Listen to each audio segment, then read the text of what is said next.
We are in the final stretch to WrestleMania. Not a whole lot happened this week. Kevin and Sami finally asserted their claim to the tag titles. Cody and Roman, their feud's heating up a little bit. Asuka finally struck.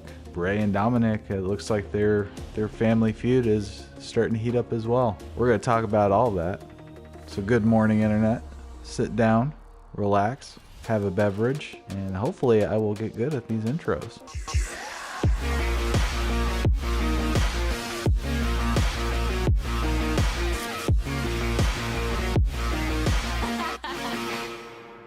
How's it going? It is going well. So you did And watch you watched the old Raw this week? I sure did. I sure did. Boy, was it kind of a lackluster affair, wasn't it? Yeah, I don't know what they were thinking there. Well, I it's guess it was like, you can't do a whole lot because I mean, you can't risk injury for the big show. There's not like a whole lot you can really. It's too late to really build anything. right.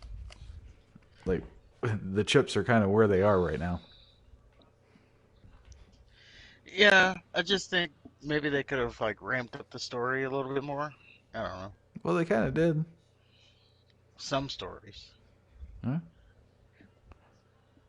I Where think would it's you rank right now? Where would you rank like the story importance of stories like one, two, three? I would put Rhodes Reigns one. What stories am I choosing from? Just the ones that are going into WrestleMania. Which have been the best stories going into WrestleMania? There we go. Reigns Rhodes. I mean,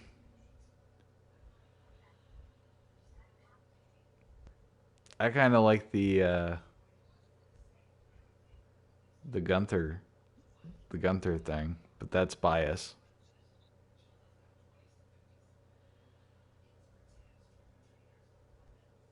There's not really It's not really a whole lot to get me excited for this year's WrestleMania, to be honest with you. The only thing I'm really excited for is Reigns and Rhodes. That didn't answer your question at all, did it? No, well you did, but yeah. Reigns Rhodes obviously would be the number one story. I mean,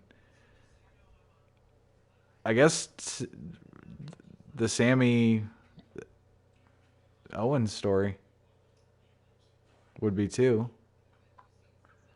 Three would be Ripley, probably, in terms of if we're going realistically, or not just what I want. That's debatable though, because they haven't really fucking built anything. hmm I feel like they've just focused on the bloodline. Yeah, so I got well my three are different. Well, they're not different. They're the same, For the record, I almost the did same try to three. answer that question the second time. I wasn't trying to do the same thing. Two out of three I got, and then there's one more that I differ on. Okay.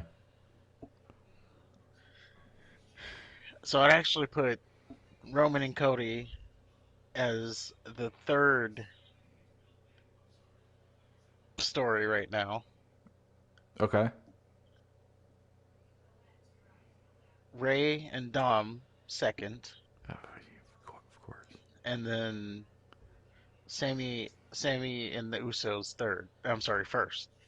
Now, that's obviously not fair because they've had one story, Sammy and the Usos have been going on for I don't know, 9, 10 months.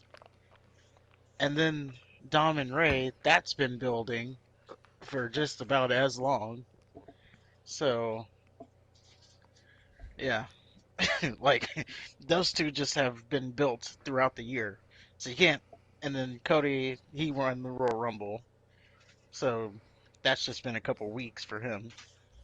So it's just not fair, but that's like, it wasn't fair that he got hurt either, but it happened. Yeah, but are you excited to see Dominic and Yes, you're excited to see them wrestle and have a match?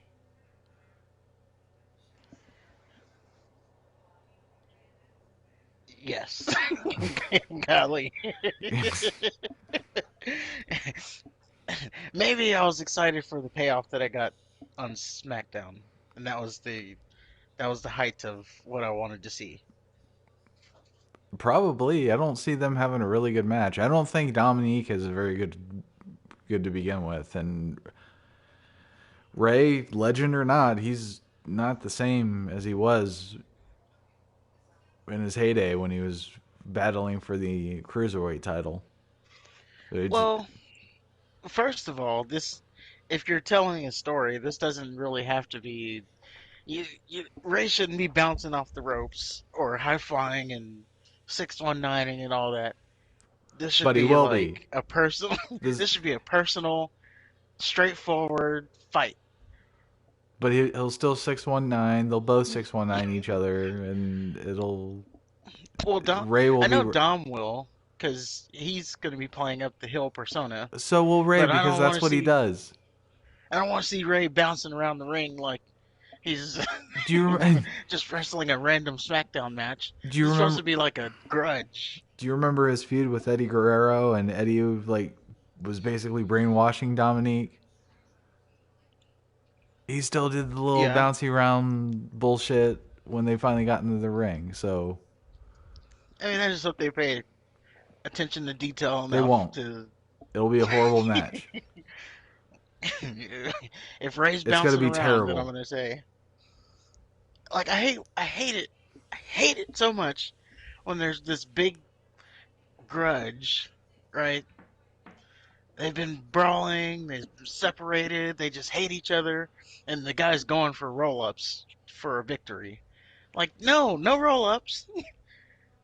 Like, you should be trying to beat this dude so he can't stand. I don't want you to just get a luck fluke win and then you're rolling out the ring. It's like, I got you. I That's guess good enough for me. You came in my house and slapped my wife, but I rolled you up, so we're even. right. So if the guy that was doing the slapping, if he won by roll up, that would make sense because that'd be an extra like Yeah, I slapped your wife, then pissed in your mouth. yeah. But the guy who's trying to get even, I don't want him see. I don't want him going for roll ups. Well, going back a little bit, I just don't see how the story could be a high ranking one if the match is going to suck ass or if it's Well, not the exciting. story is already the story is there So, now. Maybe they do make it a memorable match. Maybe they, you know, play to their strengths, and then it doesn't have to be, Shawn Michaels versus Kurt Angle. then why even be there? If if you don't want it to be good, You can tell a story without having a good match.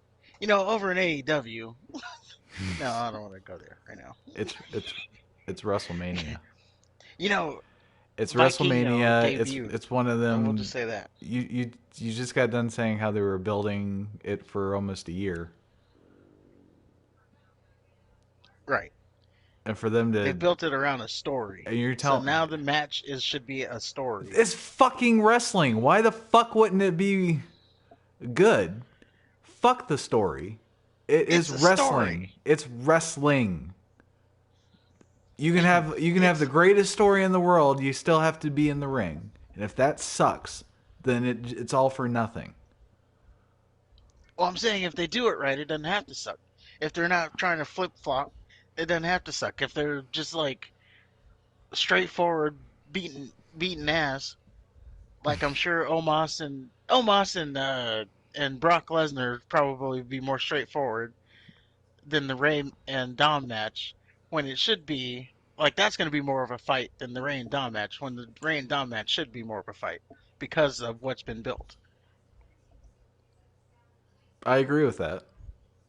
Like I don't want to see Hurricane Ranas and But you're going top to. rope splashes, That's what I'm saying. seated sentons. I don't want to see all of that. But yes, It's gonna be probably gonna see Dominique that. pushing Ray down a lot and shit talking, but there's just gonna be flips.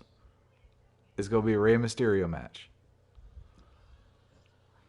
Well, and it's still just. holding out hope for it. And I'm sorry, at this stage of his career, I've seen enough Rey Mysterio. And then, and we'll get into this, I guess, later. If Ray is going to finally overcome Dom, or are they going to give Dom the win and push him to the like next stratosphere?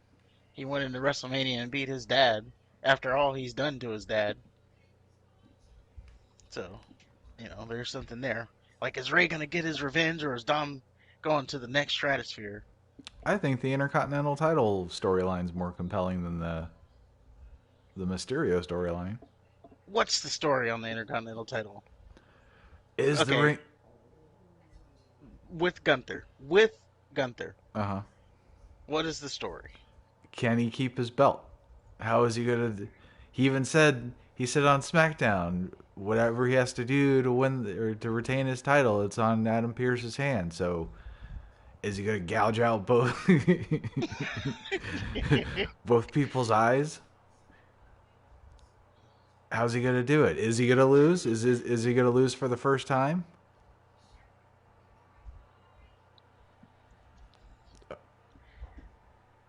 That's the story. It's more compelling than the Mysterios family. There's a bigger story. If you want to talk about the story in that match, there's a Mm-hmm. bigger story between Drew McIntyre and Sheamus. Oh, I agree. Like Gunther's just kind of there, Yeah, which unfortunately. unfortunately seems like, you know, I don't know. I think one of us said, and then the other one agreed with the sentiment that it should be a one-on-one match, not a triple threat match. Right. I know you want to get everybody on the card, but now I look at hate you. I hate triple threat matches. Yeah, you've muddied the water, and now one guy's the main guy of this all seems like a second thought. Right. Like the whole story between realistically the whole story in the whole match is between Drew McIntyre and Sheamus and their little in sync feud. Yeah, and then the one not letting the other one win, and yada yada yada. Sheamus has hurt feelings.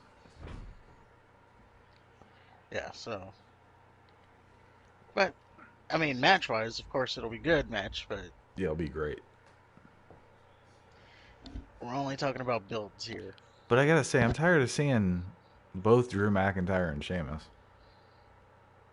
It seems like they've I been think, plastered all over the place. well, hopefully they go their separate ways after WrestleMania. I don't know. Well, we'll get into the predictions, I guess. There is, it hasn't been confirmed, but there is rumblings that shortly after WrestleMania, there's going to be a draft. So, Okay. Well, don't they? They do that every year. well, not after WrestleMania. They usually do it right before Survivor Series, Oh, and then go into, and then in a couple weeks do the brand versus brand thing. okay. So now someone who's been on Raw all year has to go out and defend SmackDown like it's his home. Anyway, that's another story.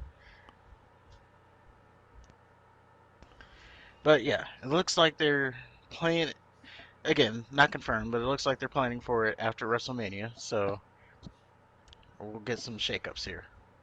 I wish they would But just combine mhm, the roster. I guess they have enough. The important people go back and forth. See, that's the thing. They don't give a shit about the brands. Yeah. I don't know, man. It doesn't make any sense.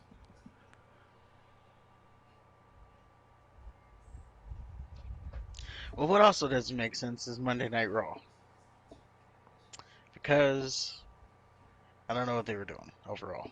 Okay. But we start the night with Sami Zayn and Kevin Owens. And they both have They're this post love making glow, and it's just adorable. Yes, they've made up. They're like the bestest friends in the world. Yeah, they both bullshit about how great they are, and like, oh, I think, I think the crowd loves you. No, I think they love you. Ah, crowd cheers. Stupid. It worked though. They're Yeah. over. And then they lay out the official challenge: me and my brother versus the Usos, you and your brother. And at first, the Usos said what I said. They were like, y'all ain't even a tag team. You made up for what, 3 minutes? And Yeah, you trying to take on the greatest tag team ever? yeah. You said that Which is what I said.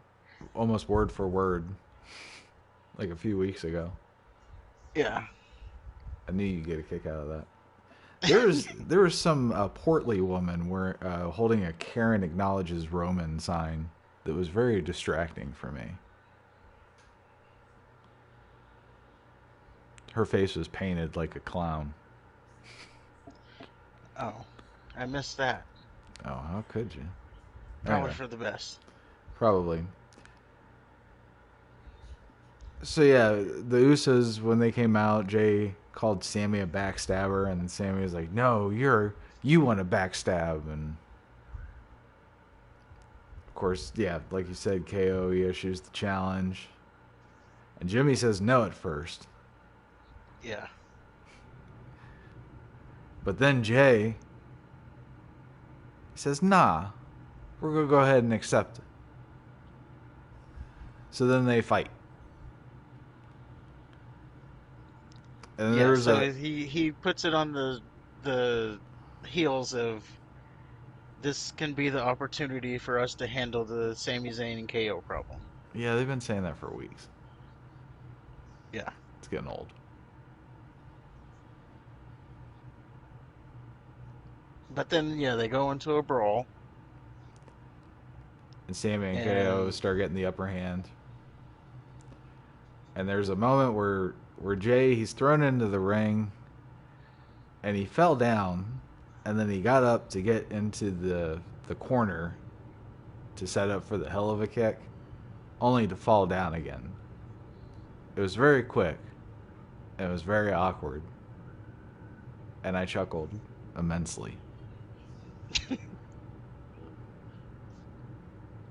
yeah, and he avoided the kick, rolls out the ring. They're about to re brawl, but all of a sudden on the Titantron they show the arrival of Roman Reigns. And by the way, the pop that he got when he got out of that car, and Paul Heyman and Solo Sikoa, they all get out of the SUV together. Yeah, this was And all this, really weird. well, yeah, so he gets out of the car, and then that tells the Usos, okay, we're gonna back off now. Like he's here, we gotta leave now. We can't play anymore. Yeah, it kept cutting back between the Roman entering the arena and the Usos kind of walking away. And then Sammy and Kevin Owens, it looked like they were leaving the same exact way. So why didn't the Usos just wait and jump them? Because the segment was over. But Okay, I see what you're saying is a plot gap a little bit. or a logic gap. Or that's what they call it. So after that, uh, and we're gonna go back to that story throughout the night. So another thing that I do like that when they do that, they keep going back to the story. So we go to Austin Theory, who has a new entrance. He had this last week, but we never pointed it out, so I just wanted to point it out this week. He has, I don't know, Bobby Lashley spotlight. Yeah. It's all The arena's all dark. He's posing, and then he turns around. It's like Nice Chris little camera Masters. shot. Yeah. Uh, Probably weird to say, but I'm gonna say it anyway. It looks kind of, with the camera angle and the spotlight. The I armpit don't think hair. you should have. Yes. Yes. Yes. I was like, Very am I? distracting. Yeah. And I was thinking, am I supposed to not be bothered by this or what? He either needs to lose the armpit hair or he needs to lose the beard. Like there's too much like pointy hair going on. Yeah. Or they need to change the angle so it's not like the light's not Shiny, yeah. reflecting through his hair. Yeah, they might need to work on that. But it's there. It is there. But that is his new entrance. And he goes out, he's facing Montez Ford, the other half of the Street Profits. Yeah, who's in a grudge match because Theory beat Dawkins last week.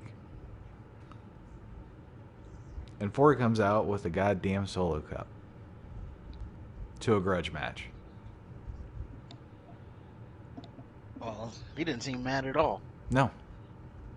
It's probably more of an Easter egg of the Street Profits breaking up.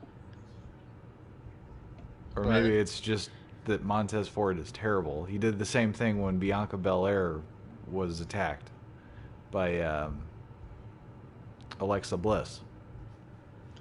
well, I mean, if you're going to take away from him there, you also got to give him credit that he played into the match, that he was distracted because of what happened, which caused them Did to lose he? the match. You couldn't tell. He was terrible. Yeah, he missed the. I don't know. The match was a long time ago, but I remember something happened where he missed the tag Yeah, or something. he was looking off, and you couldn't tell what was going on until Michael Cole said something. His body language made no indication that he was concerned for Bianca Belair. He was just. It looked like he was drunk. It looked like he had too much sips from that fucking solo cup, which he brought out for that match too. Of course, that's his entrance. His wife, his wife is taken out on a stretcher, and he's getting his scissor. He's getting powered up. Yeah, come on. I don't know. The guy's an entertainer. I mean, did you see the The guy part where? sucks. Did you see before they went to commercial break and he jumped over and sat on the fan's lap and then he told the camera, hard cam, he's like, "We'll be right back after this commercial break." Yep, and that's when I skipped the match. Always entertaining. This guy. No, he makes me want I to bring turn this the. flag and nobody can. He makes me want to turn the channel, which I did. As soon as he did that, I fast forwarded to the end. A-Town down. Thank God Montez Ford lost. I hope he is off TV for a while. As you knew he was gonna lose, Yeah, but of course. might be your next champion. Ugh.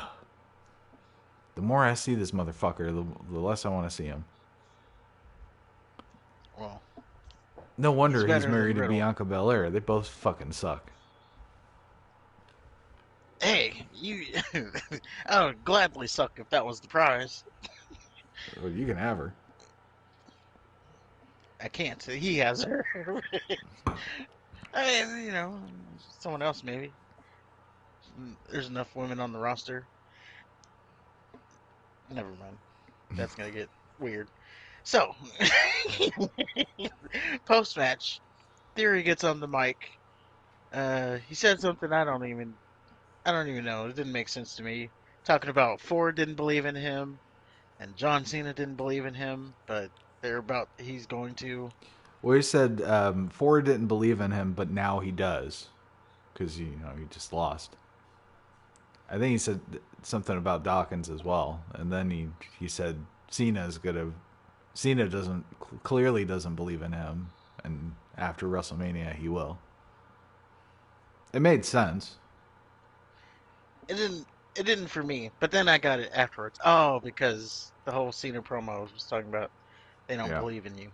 And then he did the "you can't see me" thing, and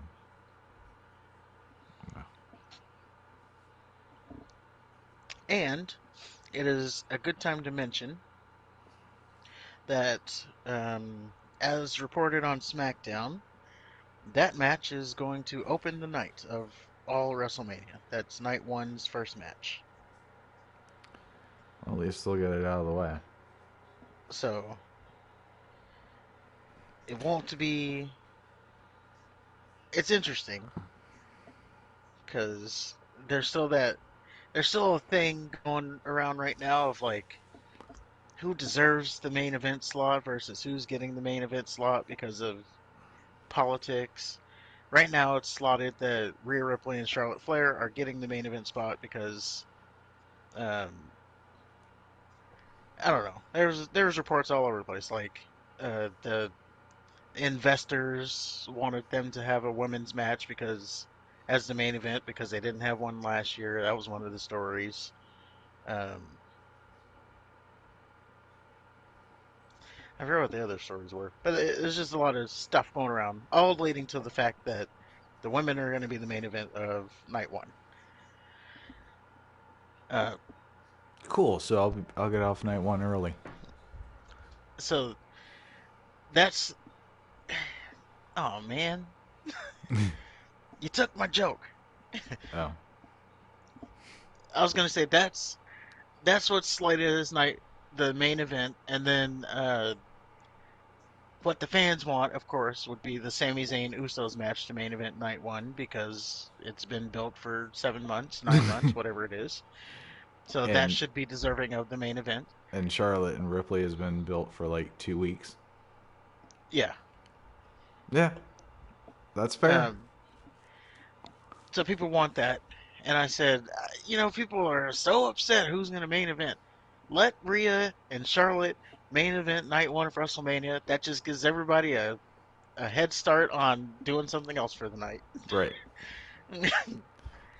For us, it gives us a head start to get our live stream set up, which will be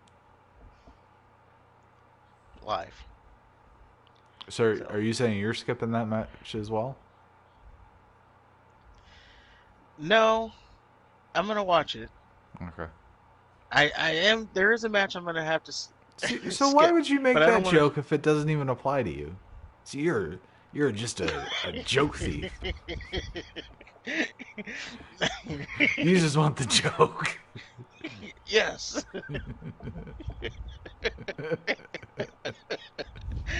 Yes, I just wanted the joke. See, There is a match I'm gonna have to skip. Like it's just really hard for me to watch this match. And if I'm gonna skip one, it's gonna be this. That's my call. I'm calling that match to skip. okay. I'll tell you what that match is later. Uh, so post theory's little thing, we cut back to Roman Reigns. He's now backstage with uh Sokoa Joe, Heyman, and the Usos. Well, the yes, Usos he's just come in. yeah, they walk in. Roman said, I mean, that didn't start out well. Yeah, he said they took a beating out there. So I'm like, damn, they just got their asses kicked and they got to hear about it. And Jimmy says Yeah, and they then he's hit hard, but nothing hurts worse than being away from Jay. And I was watching to see if Sokoa reacted at all because Jimmy made it seem like he only had one brother. well, that's his twin. I get that, but I mean, I'm being away from my brother. He didn't say twin. He didn't say Jay. He said my brother, insinuating that he only has one brother. Yeah, and there's a picture floating around.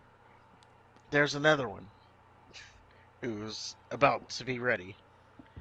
I think he's like 16 or 17 or something like that. Yeah. So, Oh, good. but he's he's like the size of Solo, and he's 17. You know how they, you know how they grow. Yeah.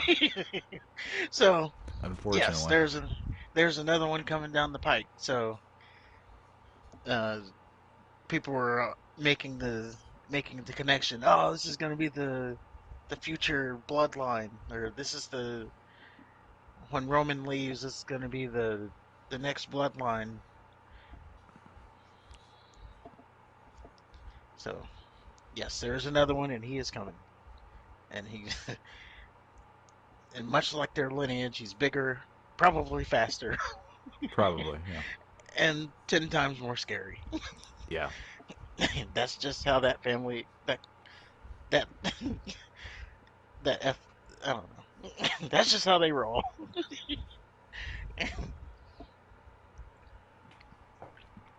But we have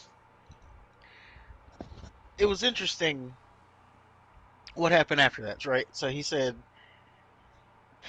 nothing hurts him more than being away from his brother and then to sit here and have to answer to it like it's my fault. And then Roman Reigns, he starts to look up. It's like, like what? You're turning on me? Yeah. And It then looked like he was and then clapping back.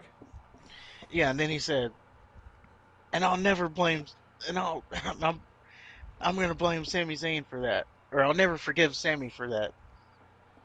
But yeah, there was that moment. It's like, oh shit, Ooh. he's talking Yeah. about Roman, and he probably was. Maybe. Is he probably that's a little Easter egg of this of the whole split coming Well, because clearly, like once one goes, the other is probably going to follow. I don't see. I don't know though. It'd be interesting to see Jay and Jimmy feud. well, I don't think they're gonna feud. I think I know. they're gonna go together. Um, I think Cody kind of laid out the roadmap. Once you lose the titles, now I'm not saying that's gonna be at WrestleMania, but he Hmm. said once you lose the titles, Jay's gonna leave. Jimmy's his brother. He's gonna leave.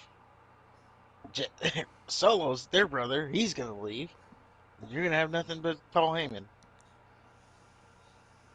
So I think that kind of teased as to what's coming.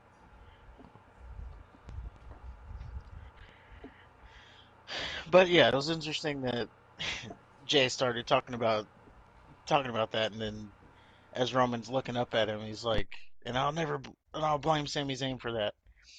Uh, so as they're leaving, Roman he holds Jay back. He said, "Jay, I need to talk to you." So they go to commercial break. They come back. So this goes through the commercial break. Yeah. This whole segment. Didn't you think it was a little awkward that? Because in character, that means Jay was just sitting there for like a good 10 minutes while toilet paper was getting pimped. Yeah, yeah, it was awkward. They should have came back with Roman like leaning in, staring hard at him. It's like, wow, we have this. But Roman says, "So what? You making matches now? You calling shots for the bloodline? You can't make matches and call shots for the bloodline if you're not in the bloodline. So I need to know where you're at." And Jay says, "I'm with you, some bloodline." And they have a little stare down as Roman, I'm sure, is judging if he meant that. And then Roman nods, he says, okay. That's all And I then needed to Jay hear. starts to,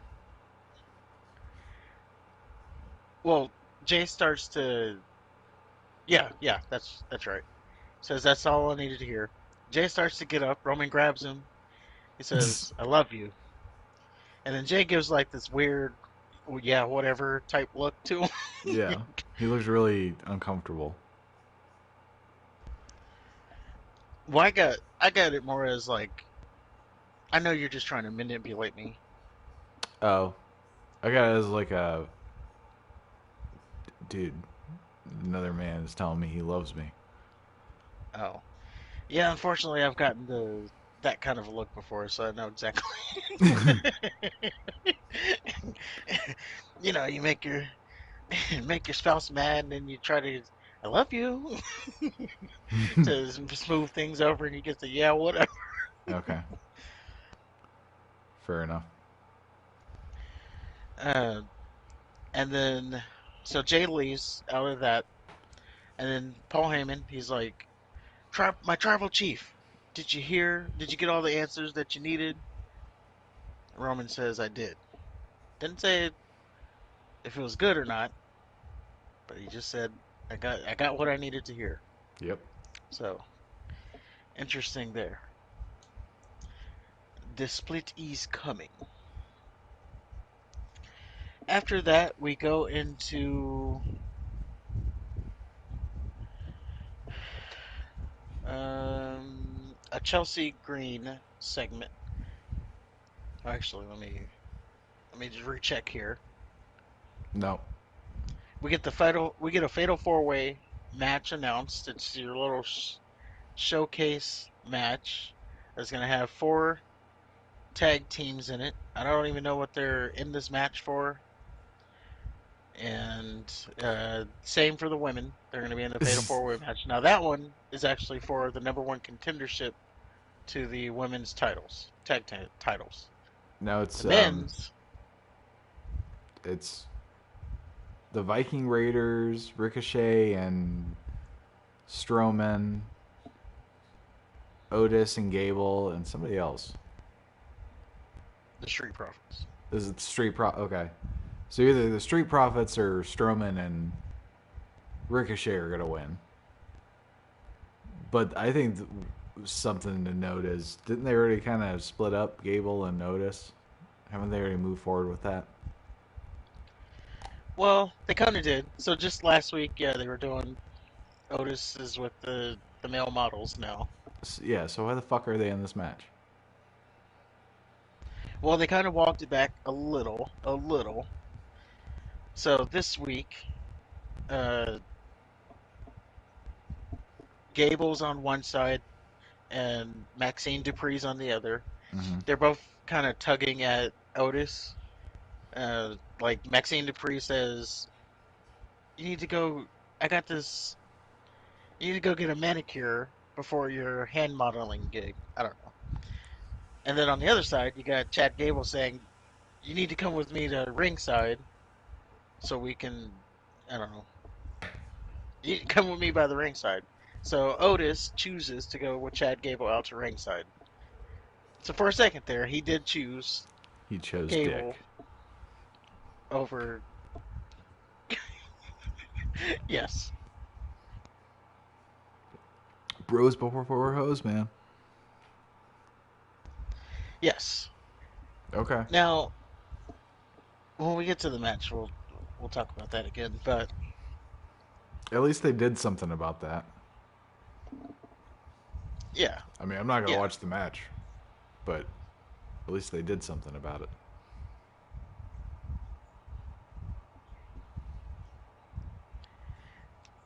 After that, we go to a backstage segment with Adam Pierce. Chelsea That Green walks in, and she had and some tremendous side boob. I didn't notice, Really? which is weird. Which is weird. I usually notice things like that, but I did Yeah. not notice. I wasn't really watching that close, I guess. And then some creature came on the screen and I skipped it. It scared me. Oh, real quick though, it's kind of funny how the creature is supposed to be a Scottish badass, yet she wears like this glitter eyeshadow. I think that's adorable. Well, she is a woman, and that's number one. Number two, that person he's talking about is Piper Niven, and so That was Piper Niven. I thought that was like a prehistoric creature that they dug up. she's anyway. She's what? There's people into that. Yes, that's fine. I'm sure there's people into stapling their balls to pieces of paper. Well, I'm not kink shaming anybody here, You brought but it we up. have. I'm not king shaming it either. I'm just saying. You're saying their kink is a bad kink. That feels like you're judging their kink. Yeah. I'm not kink. I'm not judging kinks here. You have If your kink. if Now, you if you if want you to have get a it kink like, if you want to get it in with Piper and Niven, I'm absolutely judging you. well, I save my judgments for other kind of kinks, like furries and stuff. Well, that's beyond a kink. Bodily functioned people. No, that's a kink. People are I into said that that's kink. I said that's beyond a kink. No, not the people who do the furry. I'm talking about the people that are into the furry. Yeah. And by furry, let's set a baseline here because I don't want it to. I want to make sure I'm talking Why don't about we the just same move thing on? here. Let's just move on. We don't want Okay. to. We don't want to go down this road. Well, I just want to establish a baseline so that we all Yeah, know but what I'm talking about. they're But touchy. Let's not piss off the okay, furry community. okay. So, Chelsea Green, she's talking with Adam Pearce. She's still doing the running gag. She's still doing the running gag. Can I talk to your manager? Or can I talk to the manager here? And Adam Pearce is like, it's me. It's like we go through this like every week. And uh, she said that Carmella should have been there as they had a tag team match and they had matching outfits, but she's nowhere to be found. Interesting note on that, I guess. You have some reports saying that Chelsea Green is hurt again. I'm sorry, not Chelsea Green. Carmella is hurt again. And then you have other reports saying she just wasn't there for the week. So I guess no one knows what happened to Carmella. But Piper Niven was the replacement. And yes, we set up a match for the Can They Coexist? And they're going to be taking on Asuka and Bianca Belair. Bianca Belair. Next up, we have Logan Paul and Seth Rollins. So we did a what? Nothing. Those just both of them fucking suck. Well, I watched it. I got you. So we have Logan Paul. He's doing a impulsive live, and he didn't really say anything. He was just basically running down the crowd, talking about how good he is, and that's why they hate him because he's able to pick this up, and he gets basically he's more over than 90% of the roster, which is not even a false statement. Um, as he's ber- as he berated as he is berating the crowd, out comes Seth Rollins. Seth Rollins comes out. His music is playing. You have Logan Paul still talking as the music is playing. So the crowd's doing the oh, and Logan Paul's like, "Shut up! Oh, you guys are so stupid." And Rollins makes his way out to the ring.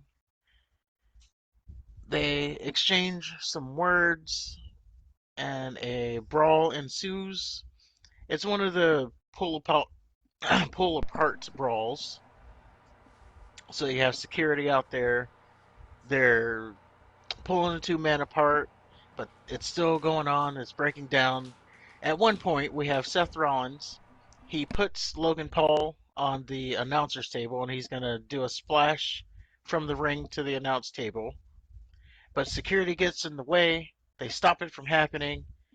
Logan Paul, he rolls off of the table. Seth Rollins, he's already up on the top turnbuckle, So he's like, whatever, and jumps on the security guards.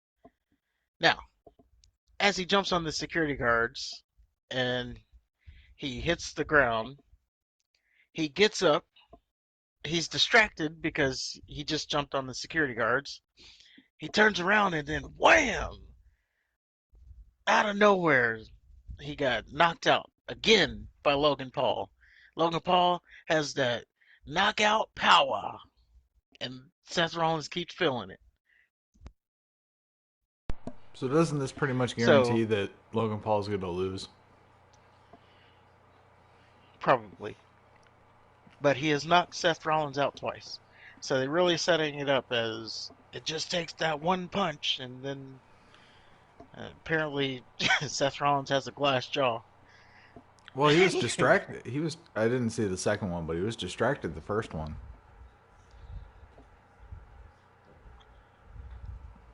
Yeah, he was distracted for that one too. So it's not really a glass jaw when you're distracted. I don't think that's But fair to still got say. he still got knocked out. Absolutely. Like Roman Reigns said, no one can touch his button. Even if he had one, no one can touch it. Okay. The knockout button, I would assume that is. Seth Rollins. There's people they get their best shot, and then the person's still standing there, like whatever. I'm just But saying this it's a. time, I'm just saying it's hard to take a best shot when you're not ready for it.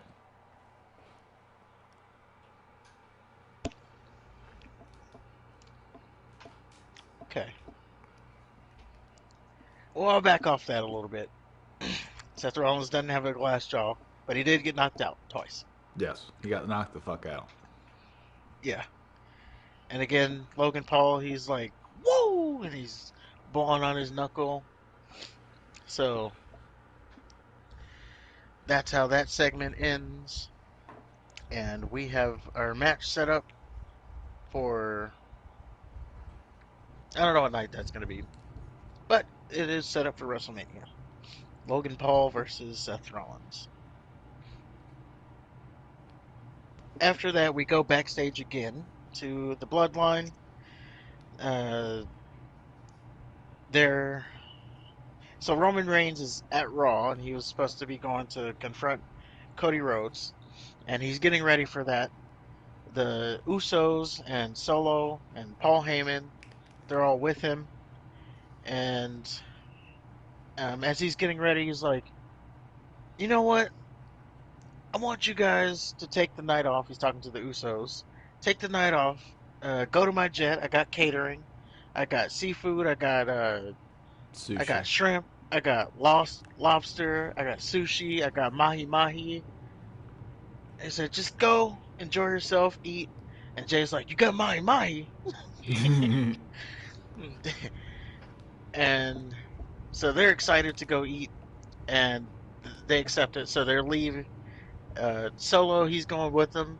Roman's like, Solo, you stay with me. Well, Roman wasn't there. It was all Heyman. Was it? Yeah. You're right. Roman wasn't there. So, yes, Heyman pulls Solo aside, and then you have the end of that segment. Jay was like, "Well, he ain't gonna get no mahi mahi then," and that's how that segment ends. So, yes, we have moved on to the next part, and again, that kind of builds towards the trust thing. Like, oh, you didn't want the Usos out there. Yeah, it seems like or he's in their inner, or seems like Sakoa Joe is in Roman's inner circle, and the Usos are on the outs. Right. Um,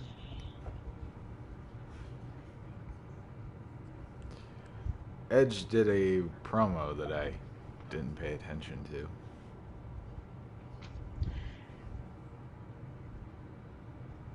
Actually, before that, Oh, let me make sure I got my notes in the right order here. Yeah. So before that, We had a match between Dominic Mysterio and Johnny Gargano, and surprise, surprise, Dominic wins. That's that's one surprise. But the biggest surprise of that is that he won clean. There was no outside interference. He did it all by himself. Beat Johnny Gargano by himself. So, important note there. Why is it a surprise that he won? Surprise. The surprise was that he won clean. Okay. I tried to set it up was like the first one was like, you know, sarcastic surprise that he won because he's getting ready for WrestleMania. Gotcha. But then the second one was an actual surprise. Okay. I probably delivered it bad, but Yeah, you did. yes. So yeah, he beat Johnny Gargano clean, Okay. and post match he says his dad and his mom is going to be at SmackDown, so he's going to go confront them there because Ray won't accept his match.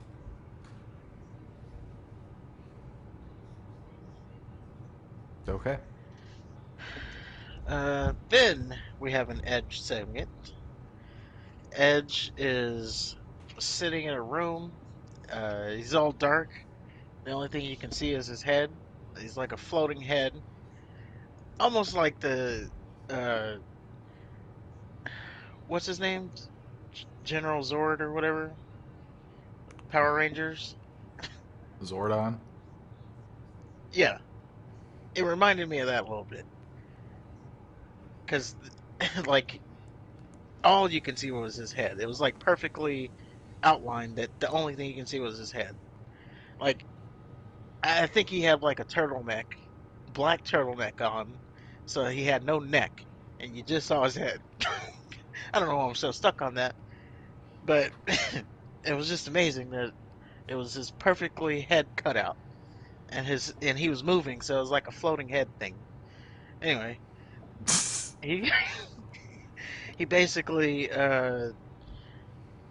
tells Finn Balor the gist of this whole promo is he tells Finn Balor to bring the demon.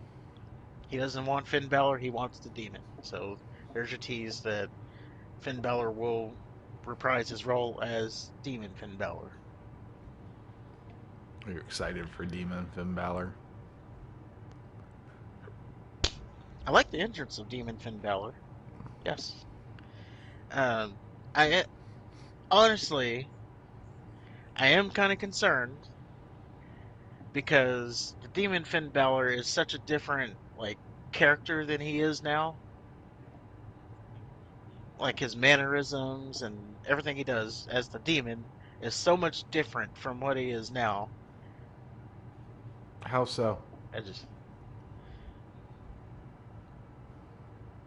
I don't know. It's just different.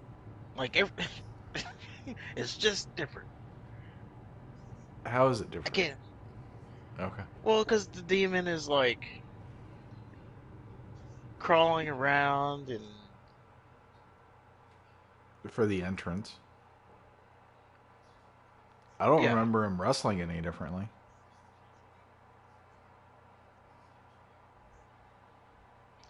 I think the problem, at least for me, is I've only seen the demon as a face, so I haven't seen like the demon as a heel. Okay. So I don't know how the demon as a heel works. Well, I can tell you that for me, Finn Balor wrestles the exact same way as a heel as he does as a face. Well, he does the same moves, core moves, but he wrestles different. He does a much slower pace. Mm. I don't know. There's little different You're nuances, probably right. I guess. You're probably right. I'll have to go. I'll do a side by side. Uh, but yeah, so he calls out the demon, and Whatever. there we go. And then I guess Edge will be whoever he's going to be. It should be a fun match. We go into then So after is that. is the demon make an appearance just to lose to Edge? Hey, that's for the prediction, which I don't know yet. Oh, So fair enough. I still haven't I still haven't thought about that enough yet. After that, we go to a Rhea Ripley thing promo. This was a weird promo because the crowd was. I mean, it wasn't her best promo. We'll just say that. It's like the crowd flustered her when they were wedding her. She doesn't But she take essentially. she doesn't take adversity very well. Sure. And then, so she talks about how she's the most dominant woman on the roster and she's going to Except beat for when she Charlotte gets Flair. whatted. And except for what? Except for when she gets whatted. Yeah. There's And clips of she's Alexa Bliss like getting whatted, and then she's like, "Say what if you like to fuck your cousin or something like that?" And they say, "What?" Yeah, I got oh, you. are you saying there's a potential video of people who owned the what chant? Oh, Yeah, there's like a top oh, like wrestlers who. nah, not them. I'm talking about anyway. Never mind. Okay. Are you talking about the top 5 moments where the what chant was owned? Brought to you by. Anyway. So yeah, she got whatted, threw off I her have whole no idea what thing. just happened. I don't want to say it all. Okay. Go ahead. Continue. So Sorry. yeah, she gets uh so randomly through this promo, out comes Damage Control, and they talk about how they take Bailey took exception to the spiel that Rhea Ripley was getting about being the most dominant woman on Raw, and this leads to a impromptu match between Bailey and Rhea Ripley. Which Rhea that's really Ripley, rich of Bailey to say because she's basically the female LA Knight. yeah, she is. She is. So So, I don't understand why she would challenge Ripley when she hasn't she has not won ever. well, she went into her accolades, which I couldn't tell you, run off for you right now because I couldn't. I would need to relook at them.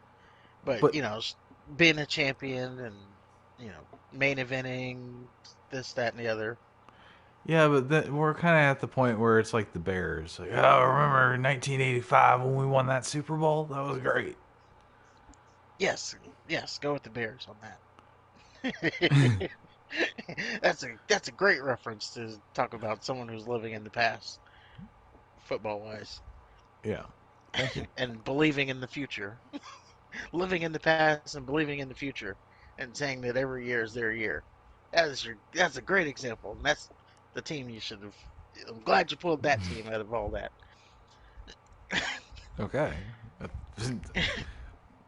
Apparently, I ripped a scab open. Um, No, I I'm don't just know. saying you didn't go for the low hanging fruit, so there you go. What would be the low hanging fruit? I don't know. There's a team that hasn't won since 1995, but What every team's year is that? their year again. I don't know. Huh. Probably the racial slurs. Yeah, The racial let's slurs. just say. I Oh, the never Buffalo hear. Bills. How about them? I never hear about the Redskins being contenders for anything. Yeah, I've changed it. Buffalo Bills. That's Yeah, that's okay. that's the team. They got to the Super Bowls and lost. Yeah, I don't remember who they played. Well, that's not important. they sure were disappointing this year.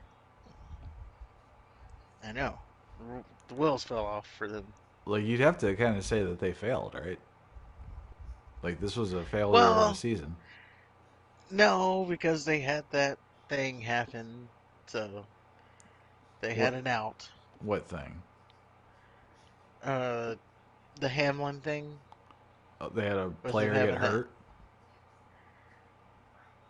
Yeah, he had like a heart attack on the field How's how's that any different from a player getting hurt? because his heart stopped. That's why. Well, I get that. I understand how that's different for Hamlin, but He died. That's why it's different. He didn't get hurt. He died. he's still alive though, isn't he? Yeah. Well He then, didn't have. Sorry, he didn't have a heart attack. I forgot the medical term for it, but his heart stopped. but I'm just saying, like if his leg broke or something, like he if Well, if if it he was like a if he Joe nasty Theismann, injury, yeah. or remember when that one player from Penn State got crippled, and I think he just recently learned how to walk again. Whew. No, I don't. I don't know why that was hard to not laugh at, but oh, there it is.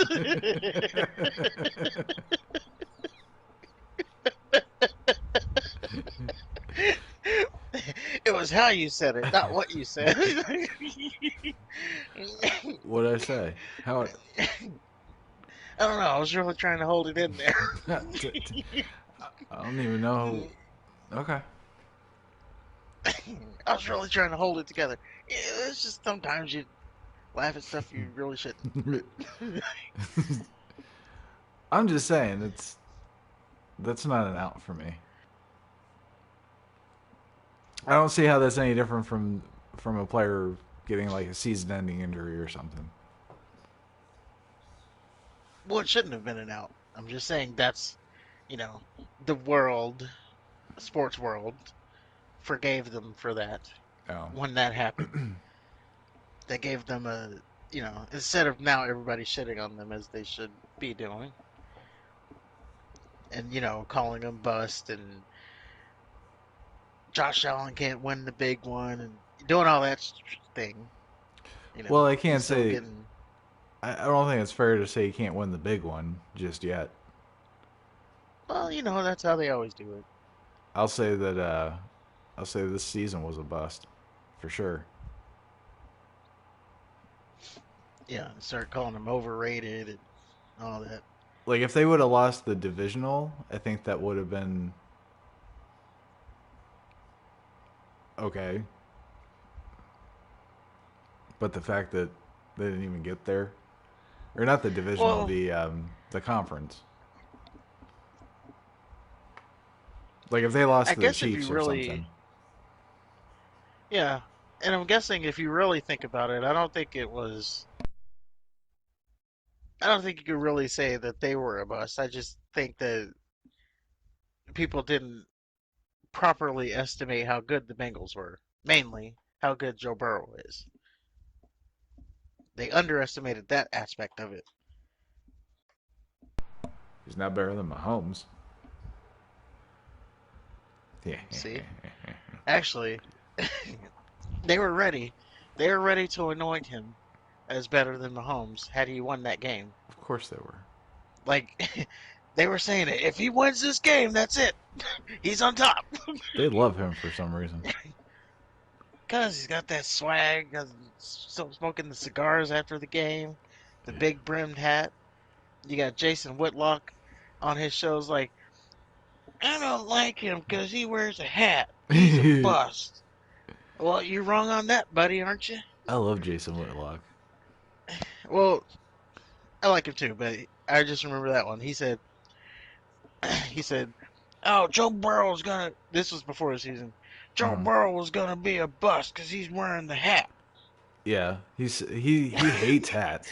He hates Like, Cam Newton for wearing hats too. He says he dresses like a girl. yeah, he's like, remember, remember when Colin Kaepernick started talking about all his stuff, and I said he was gonna be a bust, and then now we got Joe Burrow. I'm not saying he's Kaepernick, but I'm saying you go out wearing hats like that. Like, what are you? That's I just love that he hates everything. I love how he hates everything, and then he, for some reason, turns it to God. Did you hear? Did you happen to catch? Because you know about valuetainment, right? Yeah, Did you see that him and Patrick Beck David kind of went back and forth on something? Whitlock and Bet David. Yeah, No, I didn't actually. they had some beef. For what? Uh, there's a lot of it was a weird thing. It was like Whitlock.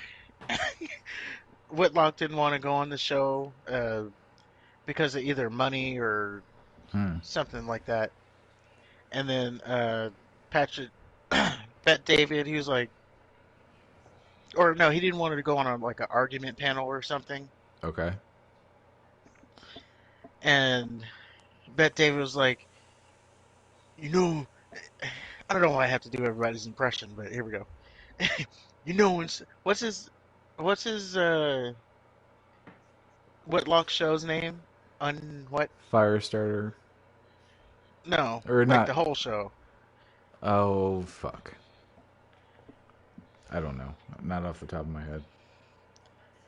It's un something, unfearful or something like that. Fearful. Unscripted, unauthorized, uncircumcised, Now I have to look it up. But unbaptized. uh, fearless. So it was Oh. nothing. So his show's name is Fearless, and Patrick Bet David, after he backed out of the show, he's like, oh, you should be calling your show Fearful, because that's what you are, fearful. Yeah. Damn. So they had a little beef. How long ago was that? This was a few months ago, like 2, 3 months ago, maybe. Hmm. I get kind of a grifter vibe from Whitlock. What do you mean? Just like I don't know. He's more of a he's more into the idea of selling his ideas than living by them. Oh, yeah. It seems a lot of people are that way. Yeah. Once it once it gets down to the point, like you put their foot to the fire, they don't want to actually be about what they say. Which It's is like, almost like they're putting on a show. yeah, and then it's like, well, why don't you just be, why don't you just be what you are? There was an. Boy, we're way off the rails. Let's Yeah, get we back are. to the show, and then All right. we can talk about that later. Uh, so yeah, we go into a Bailey and Rhea Ripley match. Rhea Ripley's wearing street clothes because this legitimate was a impromptu match, or at least that's what they sold. So she's just wearing, she comes out in her like sports bra with a tank top and then just jeans. Maybe you don't because you don't watch Rhea Ripley. Nope. She comes out in that, and she took her shirt off, so she's just in a sports bra and jeans, and that's how she wrestles the match. For some reason,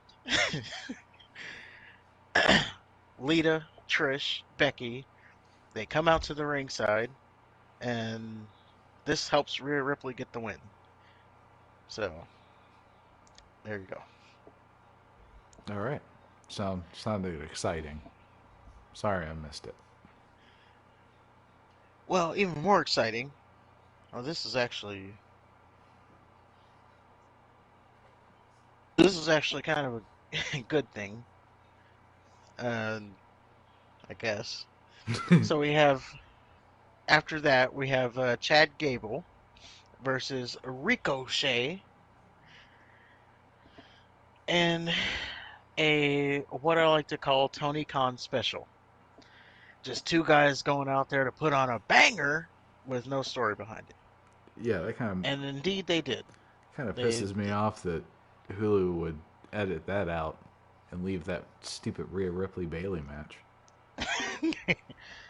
yeah, so you had a banger match. You have the crowd on their feet chanting, "This is awesome," because of all the sequences they're doing, Yeah, but it was really good. and the counters and the flips and the moonsaults into the ankle lock, and this legit happened. And that's not an exaggeration. No, I believe you. So I'm saying it was legit a good match, but there's no story behind it. So what was it there for? Um, To be a good I match guess on a now wrestling show. I know that's I hard to guess believe. what you Why would you want a really good wrestling match on a wrestling show? That's crazy. it is. Um, I guess there is some kind of story behind it because they're in that tag team thing. So I guess there was a story. So maybe there, but I didn't know that at the time. They didn't. They had not yet announced the participants. So I can say that this was a story with no story behind it, just a banger to be in for the sake of being a banger. We need more of those. And who won this match? Probably Ricochet. Uh, yes, he did.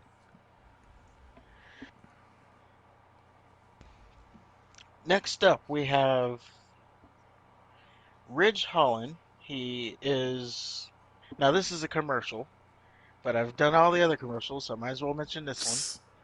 Ridge Holland. He is reprising the role of the 40-year-old virgin. I guess I should start calling him Racist Ridge. Yeah, that's a good name. Double R, Racist Ridge. Because, he's racist for injuring Big E. And it's the whole 40-year-old virgin skit in the wax shop. And you got Sheamus and Butch and Drew McIntyre all there. And they pretty much do the same lines that were in the 40-year-old virgin. So it's pretty spot on. It is what it is. But I just wanted to point it out and Oh, I'm call so Ridge a glad you did. racist. Oh, well. Mainly, I wanted to call Ridge a racist. Jesus. You I want can't miss it. you wanted to contribute to the ruination of his life and character. Yeah. Yeah, there you How dare you injure someone who's a different color than you go. accidentally? After that little commercial, we go to Asuka and Bianca Belair versus Chelsea Green and Piper Niven in Can a they Can They coexist? Coexist? And surprise, surprise, they did coexist. No, they didn't. Um, I mean, they won. That was coexisting enough. Oscar won. Belair. Did they win?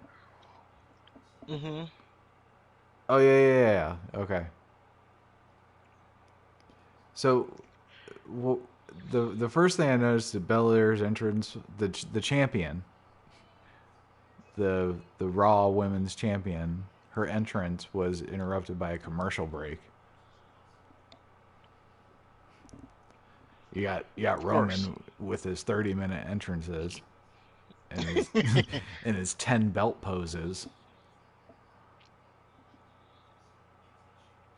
And yeah, and she gets cut off. Yeah, not that I care, but it's just interesting to see a champion kind of disrespected like that. Yeah. I also wish Asuka had as much side boob as Chelsea Green did. I also wonder why Piper Niven was conspicuously the only one not showing skin in the match. Gee, I wonder.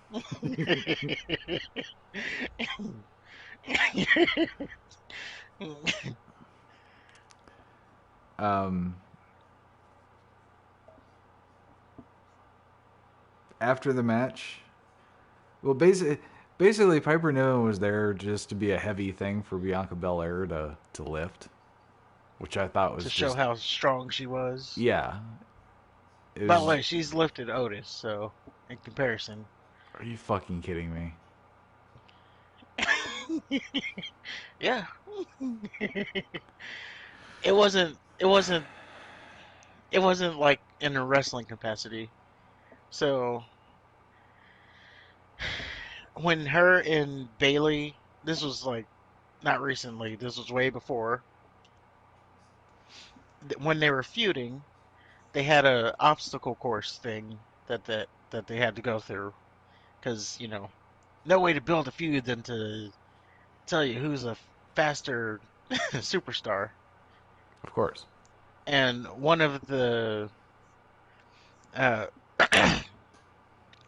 of the things of the obstacle course was you had to take a sand no a punching bag, put it over your shoulder, run it around the ring, just like one turn, and then you drop the bag, and then you move on to the next obstacle.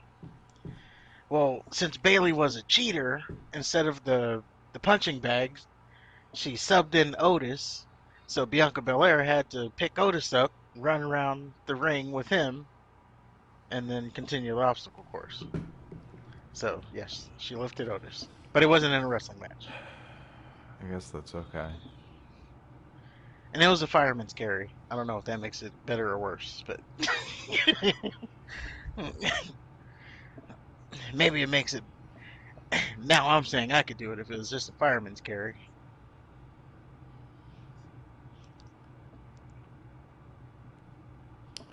After the match, Asuka beat the shit out of Belair, and it was very satisfying to see.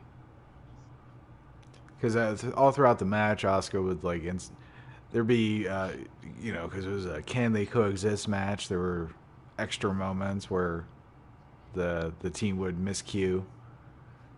So Asuka would bump into Belair, and then Belair would, "What are you doing? What are you doing?" Like completely stop everything. Yep. It was just very annoying. I don't like her. I don't know if I've made that clear or not. You don't say. So yeah, we finally had some physicality between these two. Just out of nowhere, Yeah, which and I guess that I wouldn't expect put anything Asuka less. as the heel status now. I I don't know. don't fucking know. Maybe she's not a heel in my book. I thought Bianca was the heel. I don't know. Maybe there's still both faces, and it's just they're trying to add some heat to the match. Maybe I don't know. They ain't that much. I do know that. Yeah,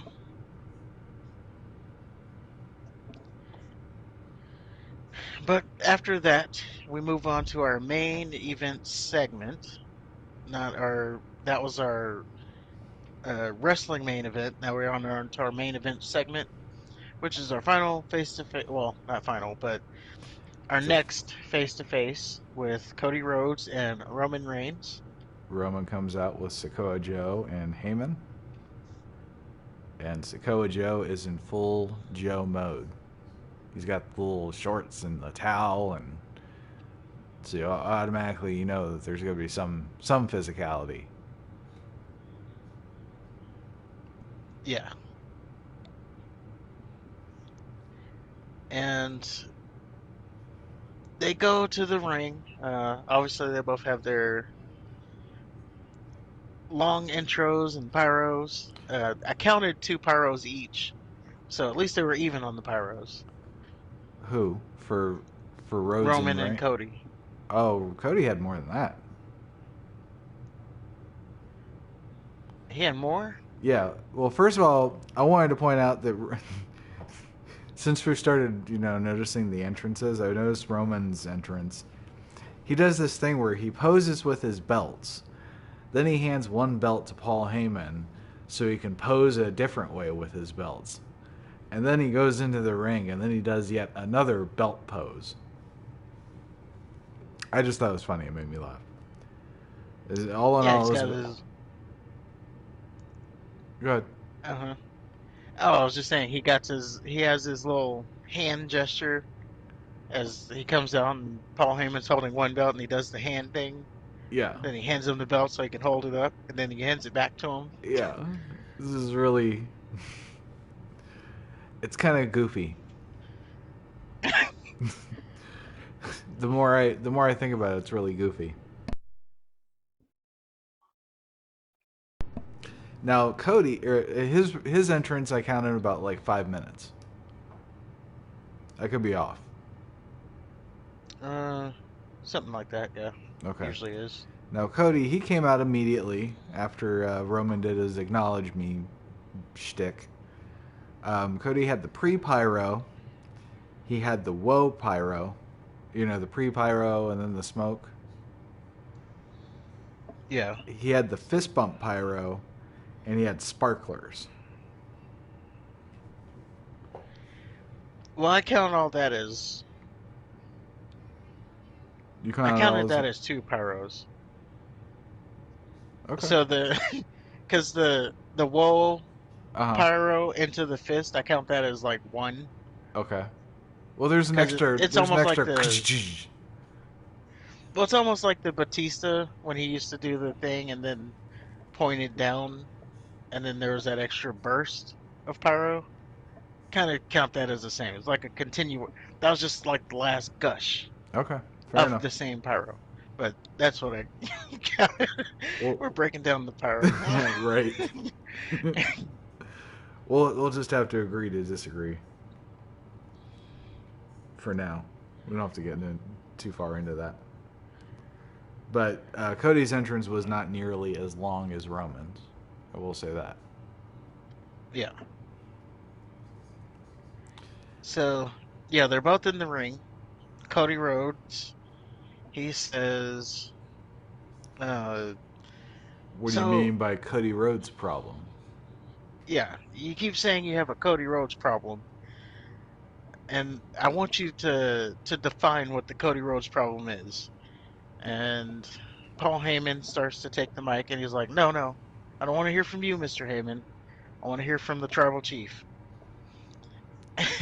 Paul Heyman was great in that segment because he's like, "All right, you're not gonna like the answer." And Roman Reigns, he takes the mic and he starts to talk about Cody Rhodes. And he says, "You started off at well, he says first that he's not a pro wrestler. He's a sports entertainer. He's a fighter. He's done all the pro wrestling thing." And he says, "Cody Rhodes, you couldn't you did the Stardust thing and You ran you away. couldn't get it over and you ran away. And then you went and started your own company. You couldn't get over in that company and you ran away from that too. And then you came back here and you finally got over."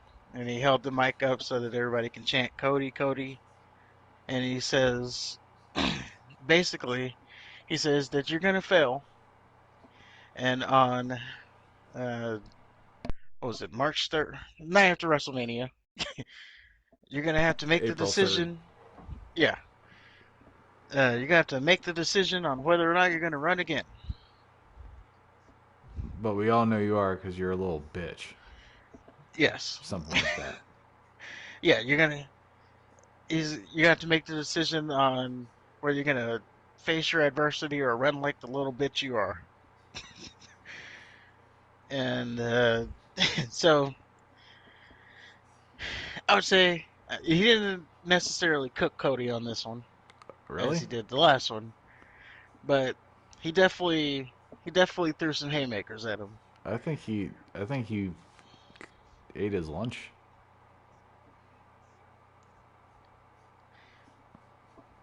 Yeah, I mean, The first go it was. around, Cody clearly had the upper hand, but this one, I think Roman easily had the better promo. Cody, if Cody would have started better, his promos like need to work up to something. He's got to rev himself up. Yeah, and he's really more of a great line versus a promo.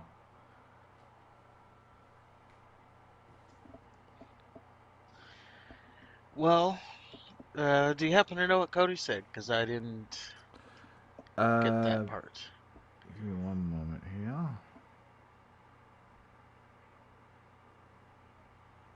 So we have Cody Cody Rhodes says, rebutting to Roman Reigns here. yeah, Cody says that he says that what Roman says is absolutely true. He said he also made it possible for every wrestler to make more money. Like he pointed to the back. Everybody can make 100% more money.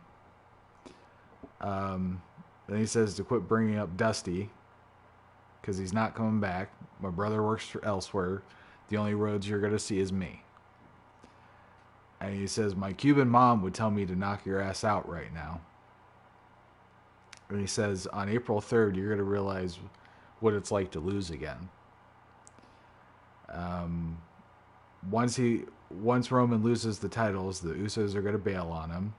He says Solo isn't ready. Hold on.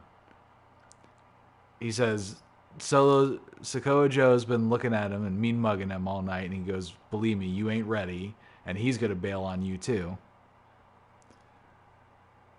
And then you're going to be a man without a family, a Roman with no reigns, and a chief with no more tribe. And he says Heyman's going to once again become an advocate, and he's going to leave you again too. Or not too, but he's going to leave. And then Joe and Cody kind of get into it, and Cody does this weird little kick thing just before the Samoan spike, and Joe sells it like it's a baseball bat. And then Roman stops him, and for the first time ever, Joe looks at Roman. It's weird. And then Yeah, and they played it up like, oh, he's defying Roman because right, he wanted to fight Cody. right. The whole sequence was weird because the crowd was chanting Cody's name after Cody finished, and then for no reason at all, they just leave. Except for Sikoa. Well, And then he starts some shit with Cody. Cody does his little kick. Sikoa sells it like it's a rocket launcher. Did you see it? He fell and think about that. Like you know how he does the whole like I can't ever leave my feet thing? Cody does this yeah. little kick and he's just whoa. Well, Cody's the most over baby face in the company, so I know, but come on. as some people would say, so he has the power to overcome the monster. And He we'll see does, that but this. By the way, they are set to face each other this coming Monday on Raw. So yeah, they made a big deal about it on SmackDown, but we learned about it just now because Roman said you'll get him next week. yeah, So but they've been playing up these two things that Solo is unpinned and Cody Rhodes is undefeated. So something's gonna have to give there. Like, well, actually, they said undefeated. They're wrong because Solo has lost a match. I don't know why they said undefeated. yeah, lost I via think DQ. Cody said that. I think Cody said that. You're undefeated, but it's like, no, he's not. He's unpinned. There's a difference.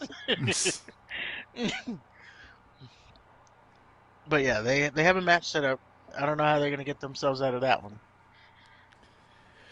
And that did nothing to build the excitement for WrestleMania for me. Well, maybe I don't know, because the the way Cody delivered his promo just kind of left me with a bad taste in my mouth. Mm. Like, he had that really great line about you'll be a Roman with no reigns and all that stuff, but like just the way he started it was just very. Then he brought his Cuban mom into it, and then this whole like don't make it personal, and it's like, Everybody's making it personal. And that's why I said their guild is like third on the list. But it also I helps don't that have a they haven't problem with had it as being third much on the time. list. I have a problem with you putting Rey Mysterio's fucking bullshit number two. Well, let's think about it. Let's think about it. They were Dom and Ray, they were tag team champions. Mm-hmm. They lose the title. Mm-hmm. Dom turns on Ray, Mm-hmm. joins the Judgment Day, gets his girlfriend that's controlling him. Who can beat him up, by So the way? Ray, by the way, she used to beat him up like every week I before they know. got together. It's bullshit. It was like a running gag that she was beating him up every That's why I week. call him Dominique. So Ray, he's just so torn that they've taken his son from him, the son he used to recognize, his baby boy, the guy who just, had the title reign with. They've taken him away. He's unrecognizable. He's hurt so much so that he leaves the brand. He says, "I can't even be here." He remember he tried to quit. He's like, "I don't even want to be in WWE anymore." And then they said, "Wait a minute. What if you come to SmackDown?" So now he's on SmackDown. So he's just run away from the whole situation. Rhea Ripley wins the Royal Rumble, which now gives them a reason to go to SmackDown. So now Dom is going back over to in his father's life to torment him, and he keeps pushing him and pushing him and pushing him. All the while, Ray's like, "No, I'm not fighting you. You're my son." Finally, he did enough, and I don't want to spoil what happens on SmackDown, but he did enough to push his dad over the top to the culminating moment of Ray finally whooping his ass. I know it was just a punch, but you get it. Mm-hmm. I swear I heard someone chant. I swear I heard the crowd chanting "Get the belt" or something like that. So you're gonna look Oh, forward to that? What? and the things they were doing on the YouTube channel where Dominic would, he crashed Christmas, he crashed Thanksgiving, he crashed Valentine's Day. It's a story. Okay. And then when Rey Mysterio hits that 619 and that West Coast pop, And then there you go, bringing it back to the match. because because it's we're talking, wrestling. we're talking about a story, and you're go talking about a match. Why don't you watch soap operas then? I am watching soap opera. Of course you are. It's called wrestling. You know, people outside outside of wrestling circle, they just say this is just a soap opera for men. That's because Vince and Jr. would refer to it as that. That was their own branding, Well, unfortunately. I don't know how people who are don't know either one of those people know that, but like Because Vince would say it you in get, on outside interviews, like when he would, "That's just a soap opera for men." well, I'm saying people who don't even know Vince McMahon, like what do Because you you, because you people think they're would, watching Vince McMahon interviews? yeah, if it's on like Bob Costas or something. I'm not talking about anyway. I'm talking about like coworkers. And the kind of coworkers I was around, they didn't have anything to do with Bob Costas. Yeah, I but don't I even bet know who they. that is. You don't know who Bob Oh, Costa. yes, I know. Is it the one with the voice and the brown hair? Yeah, Yeah, I know it is. he's very. You know. He's the most mayonnaise of them Yeah. all. Like He's the he's the stereotype. like if I found out that he sat by the teacher in school, I would not be surprised. Yeah,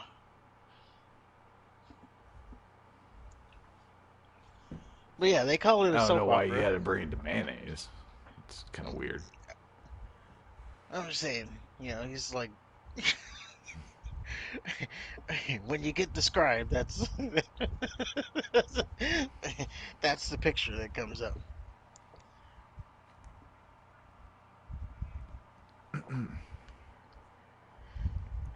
But I don't even know where I was going with that. I don't even. Oh, because Ray, yeah, because you bring it back to the match. But yes, The most important, the the, story. the I'm most talking about important the build. aspect of it. Think about all the action movies that you've seen where there's like a really good. You're into it. You're into the beginning, the middle, and then the end. You're just like, what the fuck was that? That's gonna be Ray, Mysterio, and Dominique. I mean, like Ninja Turtles too. Like exactly like Ninja Turtles 2. The whole movie was fucking awesome. They're like, how are they gonna top the first one? Well, they did. They did in spades. Bebop, Rocksteady, or not Bebop, Toka and Razor were awesome. Vanilla Ice was in it. Ninja, ninja, rap, ninja, ninja, rap. Then they get to the end. You get Super Shredder. That was my dick was hard for that. For all of the 20 seconds that you saw of him, Yeah, and then it ended. only for him to kill himself. Yeah, that's going to be dominant. Yeah, from now on, TMNT 2.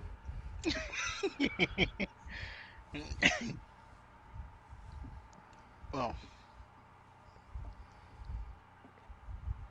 build wise, I think it's still there. If it was other people. But that brings us into SmackDown. Uh, since we are talking about that, we might as well talk about that. So we open with Zayn and Owens. Just a recap of what happened on Monday Night Raw about them challenging the Usos How for they the backed tag him off. titles. How what? How they backed him off. Yeah, basically, yeah, just a recap of Raw. And we then opened the show actually with Cody Rhodes and his pyros, and he's going one on one with Ludwig Ludwig Kaiser And his in bulge. a random match.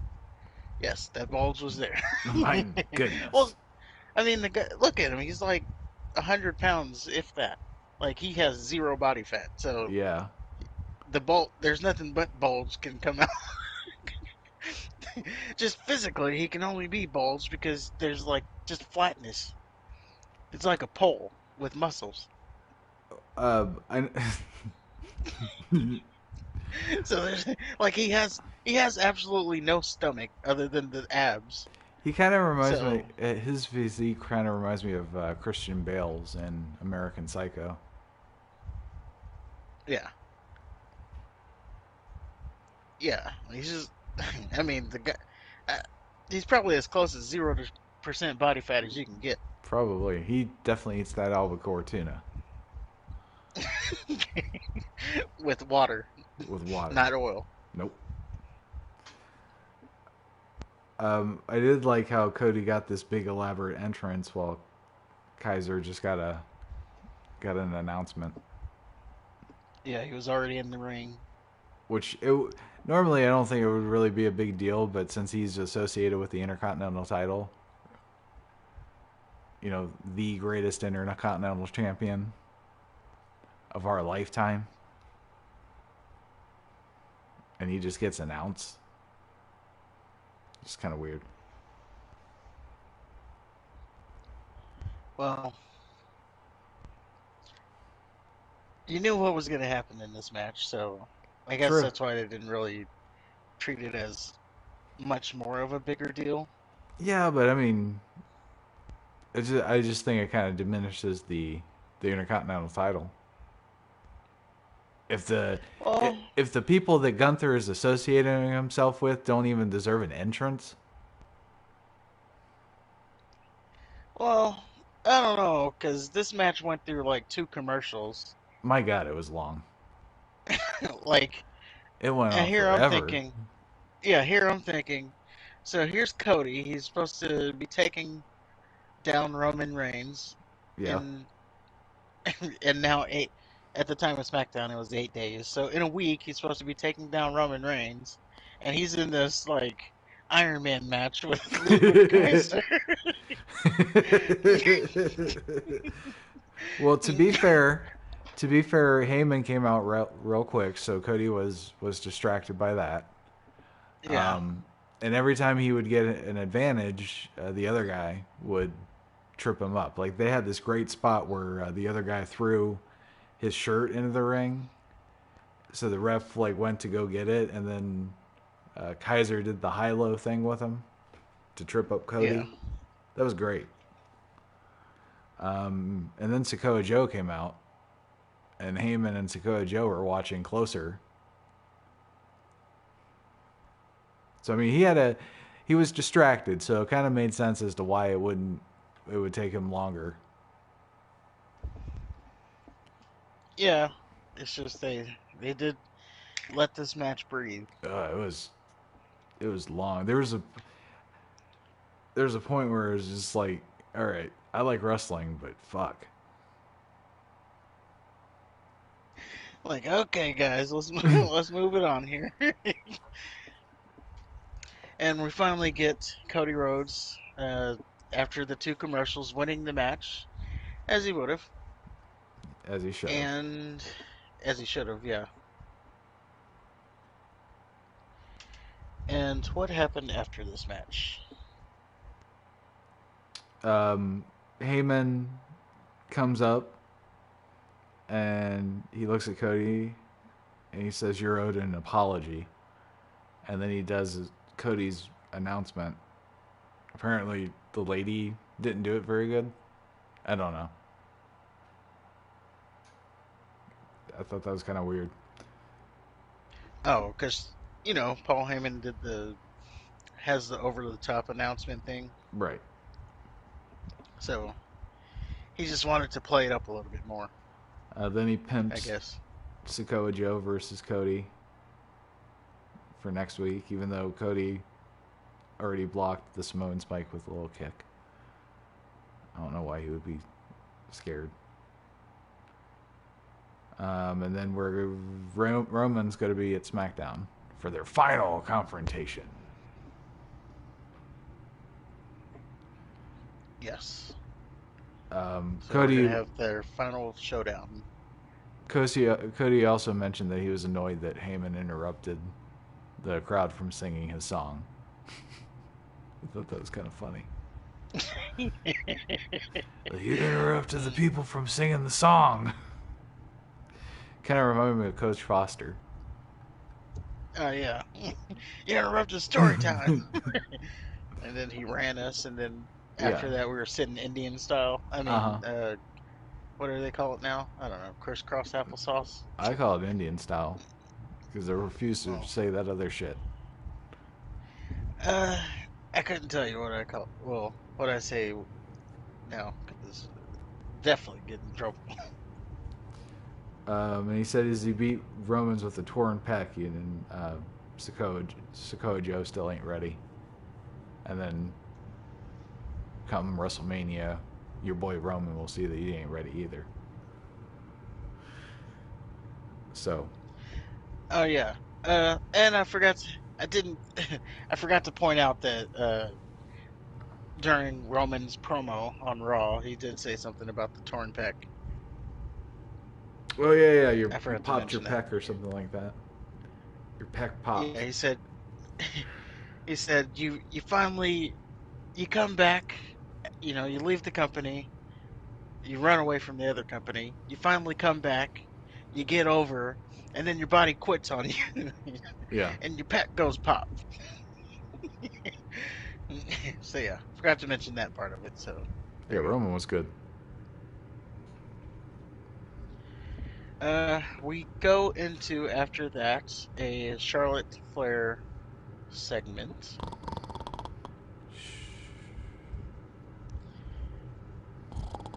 That's pretty much that is pretty much what happened.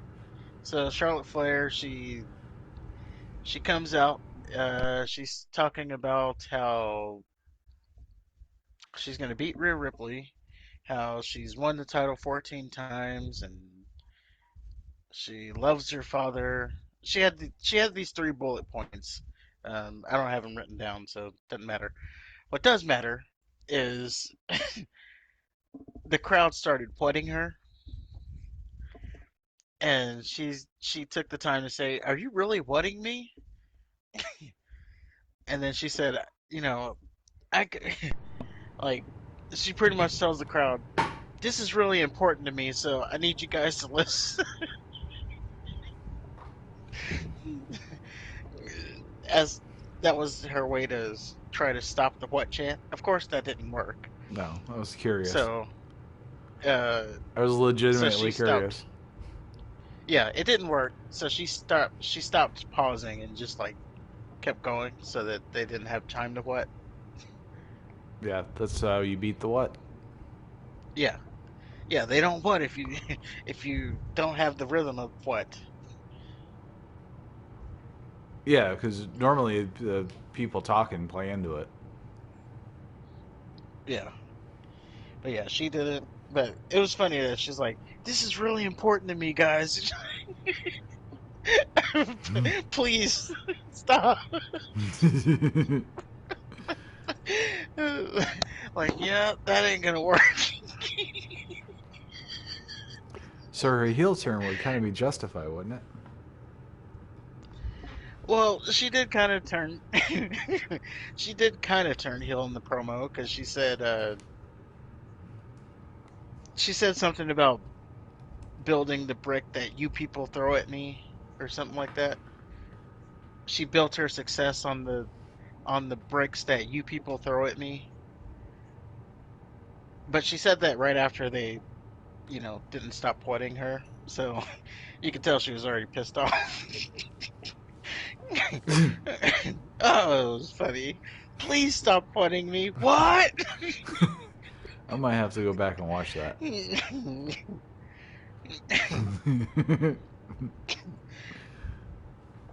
But yeah, then that was the most important part of it, I would say.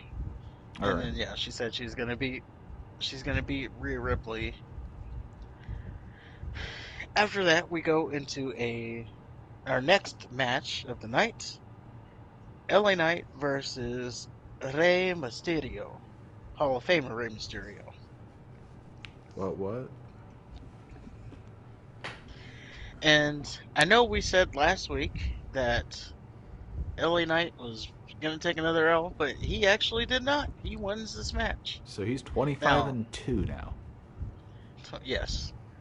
Now this was off of A a distraction. distraction, so take it with a grain of salt. But he still won. Because during the match, Dominique came out to observe the match, just like Heyman did and Sokoa Joe did for Cody. So instead of doing something original, they just did the same exact thing. Yep, same spot. So he comes out. Of course, he goes down to ringside, and this causes LA Knight to pick up the win because Rey Mysterio was going for the 619, and Dom grabs his ankle, that for the distraction, and then enough so for LA Knight to get a roll up victory. Which means LA Knight was about to be 26-1, or 1-26. Yeah, if Dom went out there, he was taking another L. It's kind of sad. We then go into post match. Dom is in the ring. He says, "Are you gonna face me at WrestleMania now?" Ray, of course, says, "No, nope, not gonna do it." So he leaves the ring. And then Back. Dominic calls his mom deadbeat. Yes, what I didn't mention before, which I guess I should have pointed out, was Dominic's mom and his sister were ringside for some reason. I guess because they were in. They don't even live in Vegas, so I don't know why they were there, but they were there. They were there to see him have a classic against LA Knight. Yeah, so mom and sister are there, and Dominic he goes outside. So as Ray, he says no. He rolls out the ring. He's starting to walk back to the entrance. Dominic he rolls out, starts talking to his mom and his sister. He says to his mom that you were there when he was being a deadbeat dad. You stood by his side, so that pretty much makes you a deadbeat mom. And his sister starts to interject, and he says, "You're too stupid to understand what's going on." Which that was So hilarious. I don't know why. Just him calling his sister stupid. yeah, so he's berating his parents, or he's berating his mom and sister. His mom takes the mic to try to say something. Dominique grabs the mic and yells, "Shut up." At this point, Ray has seen enough, He's and he seen walks and back heard down. enough. Yeah, he walks back down to ringside, and Dominique's standing there. Of course, he has his guard down because he doesn't think he's gonna hit him. And then Ray finally hits the shit out of him, or Yeah. whoops his ass, I should say. And he punches Dom. Dom falls, and the crowd probably like a Sami Zayn level pop there. Maybe not as loud, but it was up there. I don't know, man. And as he's laying on the ground, he says, "You know what? You can do what you want to me, but this is your mom. This is He didn't say this, but this is the person that gave you birth. How dare you disrespect her? This is my wife. You want your match at WrestleMania? You got it. And just remember, you made me do this." So we finally get the match for Ray and Dom at WrestleMania. Oh boy. Um, Now, I guess I will say although there's still time, I'll say it looks like I was wrong when I said that clearly they're going to do this thing where Dom crashes the Hall of Fame, and that's what's going to lead to the match. I guess they didn't go that route. He could still crash the Hall of Fame, though. Yeah, so there is still time, but uh,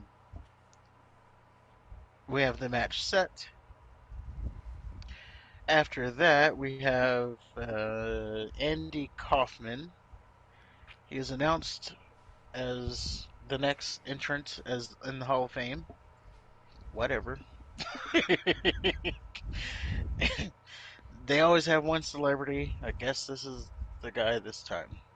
You don't know who Andy Kaufman is? Uh, I know he had the feud a long time ago with the King. Yeah. No, he used to. You would have loved him.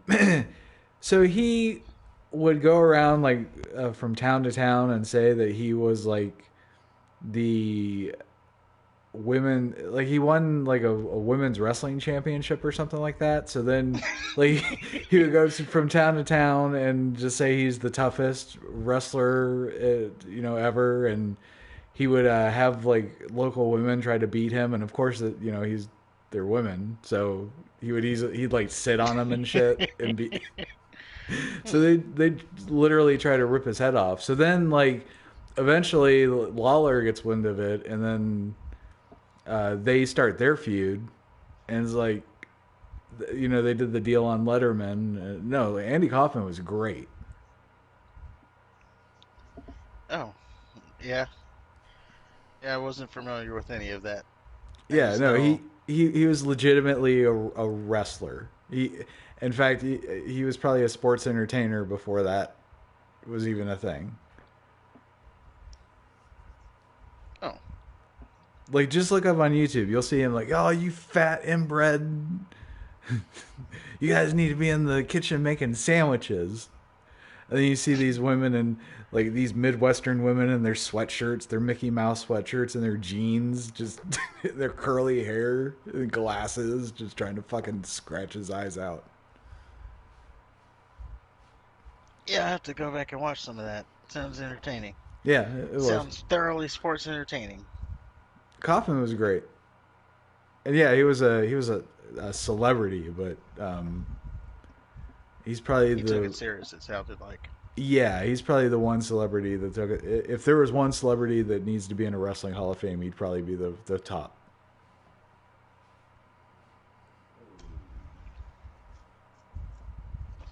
Well, that's what's always good for these Hall of Fame things. Now they'll have like a series or something that we'll be able to easily go and watch. Yeah, I encourage anybody to go back and watch Andy Kaufman shit.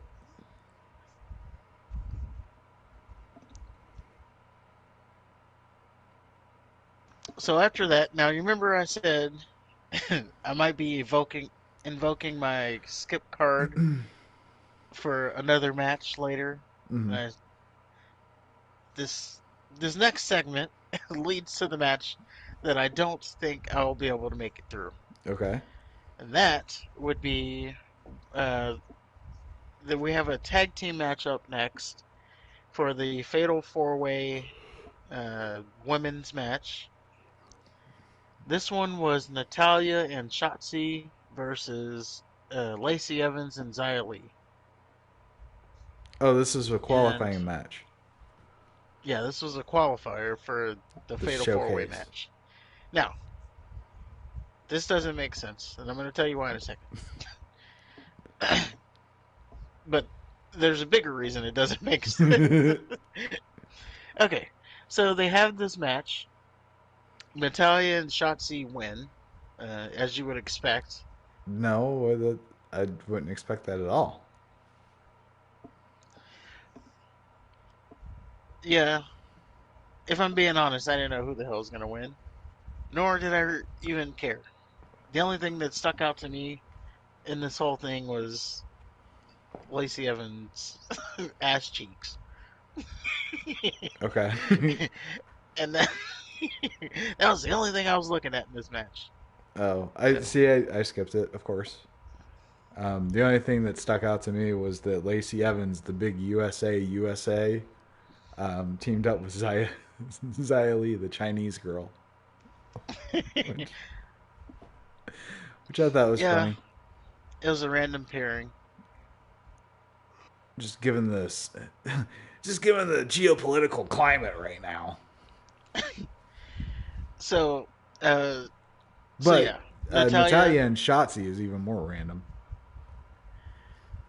yeah, and you have shot for when they were coming out. I didn't even know who it was. Like I knew who Shotzi was. Right. But I'm like, who the hell's on the bike? Who's the hell's on the tank with her? Oh, they had a Turns out it was combined Natalia. entrance? Yeah, she was riding on the tank with Shotzi.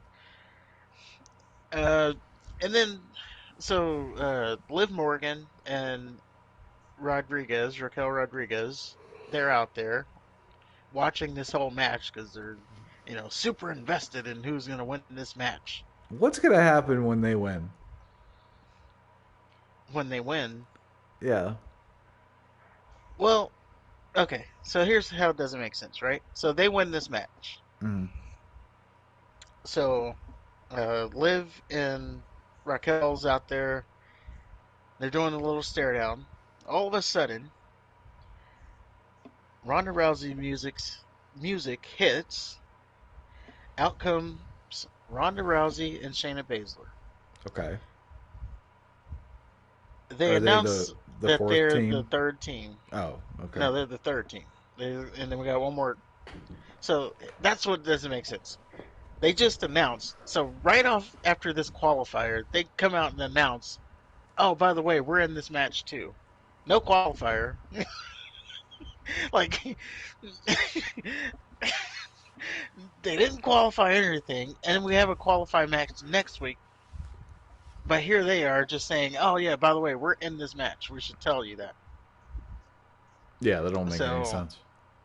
yes, why are we getting qualifier matches if they're just announcing they're in it?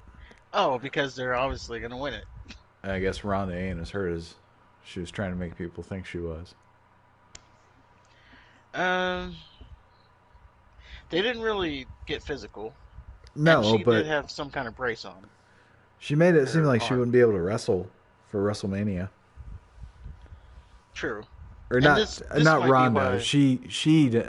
I can't say that she made it seem like that, but I read somewhere that her orbital was fucked up or something. Uh, yeah, I saw something that it was confirmed that she tore something, so that was definitely confirmed. And she was wearing like one of those big arm brace things, like Stone Cold used to wear on his knees. Right. So that might be why she didn't have a they didn't have a qualifier match. Like they want to give her as much time as possible to heal. Well, of course. And I mean, come on, she doesn't really need one. She's gonna suck either way. Yeah. So this is definitely gonna like I don't know. I don't know if I can watch this match. If I'm being honest, I don't physically think I can watch this match.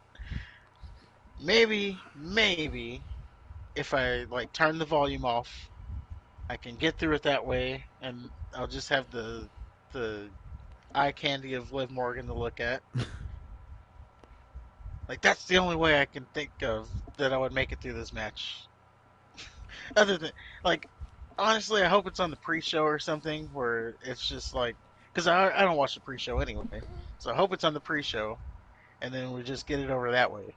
But Right. aside from that, if it's like on the card and there's like I'm gonna use that time to like go make my food or whatever I need to do, other than watch that match. Yeah, these And I'm showcase matches sorry. have no. Their only place should be the pre-show. Yeah, and I'm sorry. I No, try don't to apologize. We don't like shit. I try to watch all of it so I can at least be able to fill in the gaps or I can tell you stuff that happens because I watch it. But I just don't see how I can watch this match. We don't like shit. Yeah, Don't apologize for that. We have standards. and even on the men's side, yeah, like you said, this whole just the showcase matches, both of them. I don't see how I can watch that match either. Oh yeah, absolutely. Like they're definitely gonna be the hardest. I even thought to myself, okay, if I skip if I skip Omos and Brock Lesnar, or would I skip this match? Like of the two, if I can only skip one, well, clearly it's this tag team match. I can't watch it. And even I made this realization as Shotzi and Natalia were riding to the ring. Like as soon as Natalia got on the screen, and it like really sealed it when she won the match. And I like Natalia. Not even a Natalia hater. She's got the big bahungbos. The They're nice to look Gumbos. at. Yes, they're nice to look at. Like I said, they get bigger every week. I don't know how that happens. I just can't watch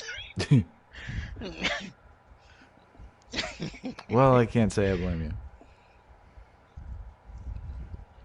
you. After that, we get a contract signing. Oh boy, those are always great. This for the this for the triple threat match. Gunther, Sheamus, and Drew McIntyre. Yep, McIntyre comes out first. Sheamus quickly comes out after that, along with Mouthpiece McFingerbang and Racist Ridge. Sheamus says McIntyre went behind his back to steal his goal of winning the IC belt. Calls McIntyre a backstabber. McIntyre tells Sheamus that you blew up my Twitter like a teenage girl. Yeah, I'm Trying to make surprised me he didn't get heat for that. At trying to least make on like Twitter. right. Trying to make me feel bad. He says Sheamus is too sensitive. Can't differentiate personal and business. Boring. He says, I've beaten you, and I know I can beat Gunther. But history's shown you can't. Then Gunther comes out alone, which is important to note. Gunther comes out all by himself. These pussies need their friends.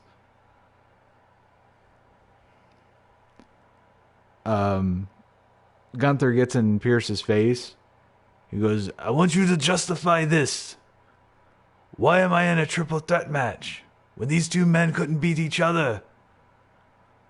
And then he says, whatever happens now, I will be. Or he mentions how he doesn't even need to be pinned to lose his belt.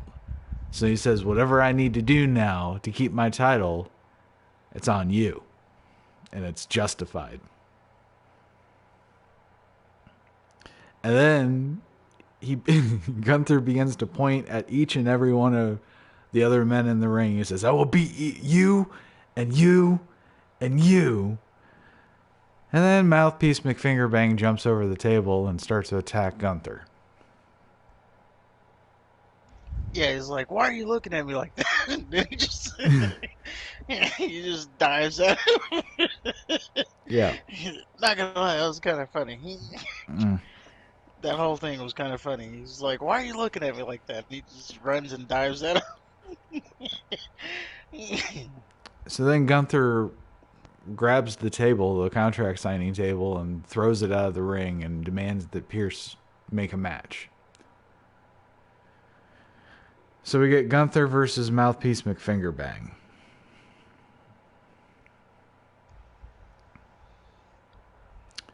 And This should have another been like 50 long seconds. match. Huh? I was just saying, in another long match. Yeah. This should have been 50 seconds. Gunther should have fucking eaten this guy's lunch. I don't care if Butch was fucking the bruiserweight or not. He's fucking Mouthpiece McFingerbang now. He's irrelevant to anything. Gunther's the greatest Intercontinental title holder of all time. He's the best thing on Raw and SmackDown in wrestling. He's an Austrian god. The way... Never mind. Just stop there. Yeah. I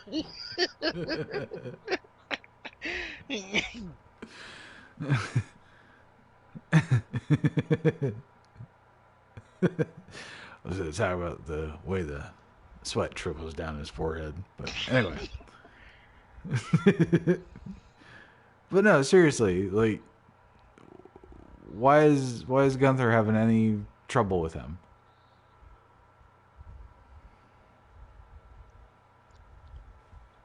So Gunther, Fill TV time, really. it just don't make any sense. So there's a sequence where Mouthpiece runs into McIntyre, or he clotheslines him, or he does something stupid, and then once McIntyre recovers, he gets in Mouthpiece's face, and then Sheamus pulls McIntyre off the apron. McIntyre headbutts Sheamus. And then Racist Ridge. I don't feel right saying that. I'll just go back to calling him other guy. Excuse me. Other guy tries to throw McIntyre over the barricade, but then McIntyre reverses it. Sheamus hits McIntyre with a brogue kick. I don't. What the fuck happened after that? I don't know. But Gunther won. He should have. Oh, yeah. So then Sheamus and Gunther have a stare down. And McIntyre, it looked like he was going to go for the Claymore on Sheamus. Sheamus moved, and then Gunther was laid out. And the greatest Intercontinental title holder is an afterthought, I feel.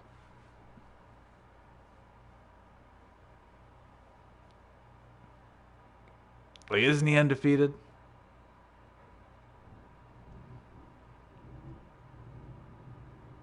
Am I talking to myself? Oh, oops. Yeah, it's like they're more concerned that the one guy backstabbed the other than it is that, you know, they're trying to take down this person who has not yet lost. This Austrian machine, Yeah. the ring general. But it's sad that it's happened, but it has happened. Maybe at WrestleMania that will change. We will see. I don't know. That's called a teaser for later.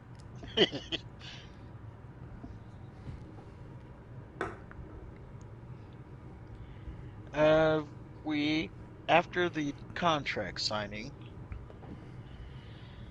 we have a Kevin Owens.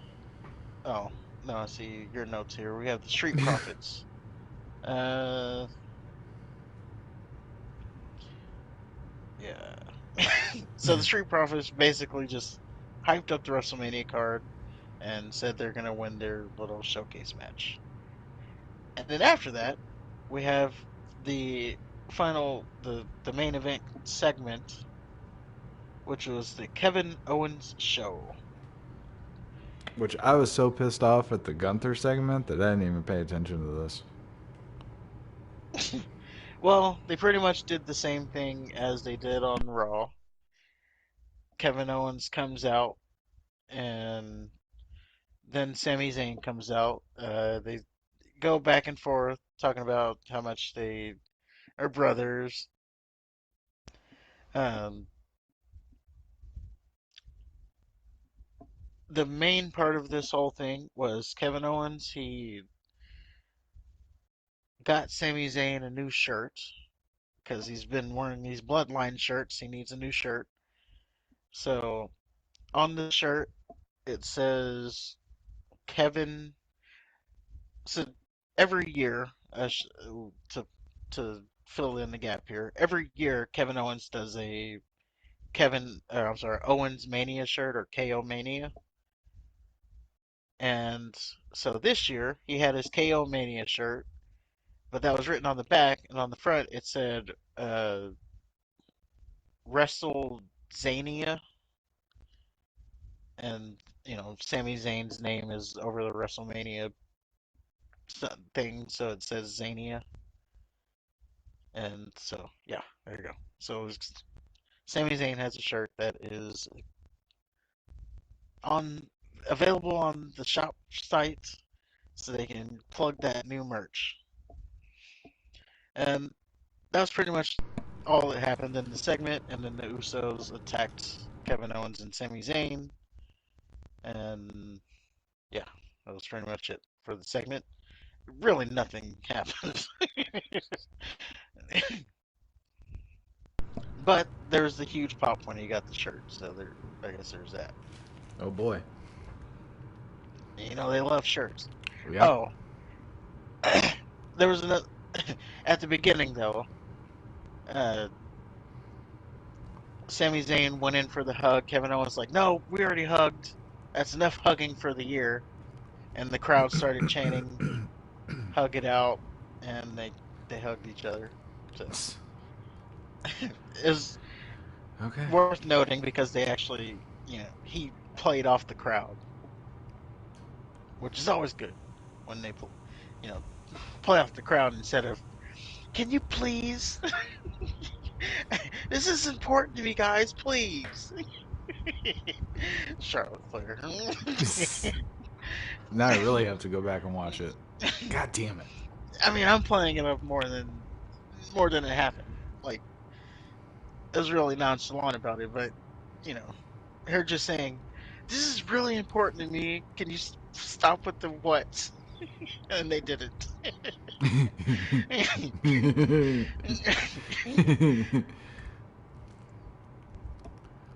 All right. But yeah, that's your SmackDown and that's your Raw. We got one more Raw and SmackDown before the big show. Yes, we are at the time of this recording. When you hear this, we are less than a week away. The next time you hear our voices, we will be talking about WrestleMania. And I guess that just leads us into our predictions, huh? It does. So let's talk about our predictions Yeah, you got that for card? WrestleMania. So we start out, and I don't know, we don't know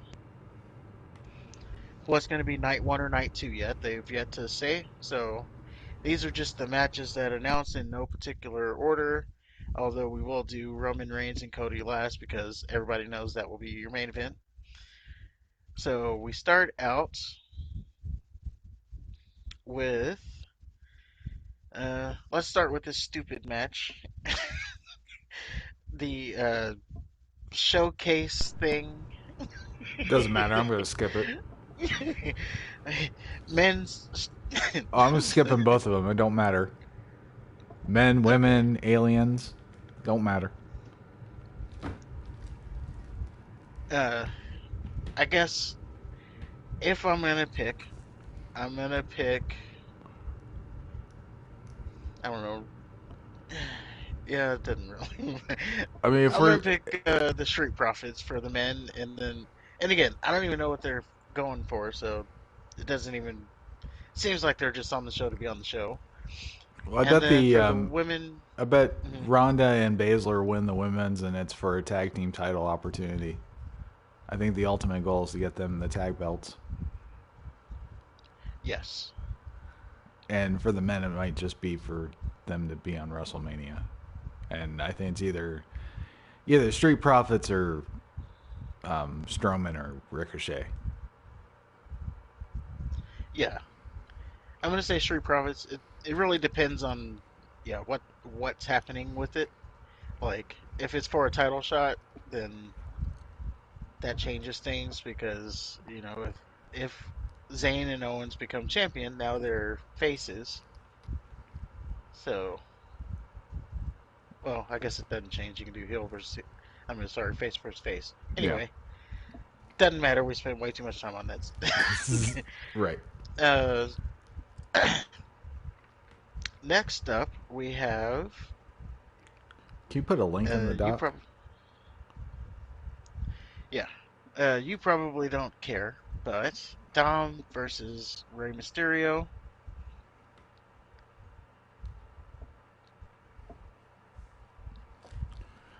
What say you? You're right. I don't care. Um,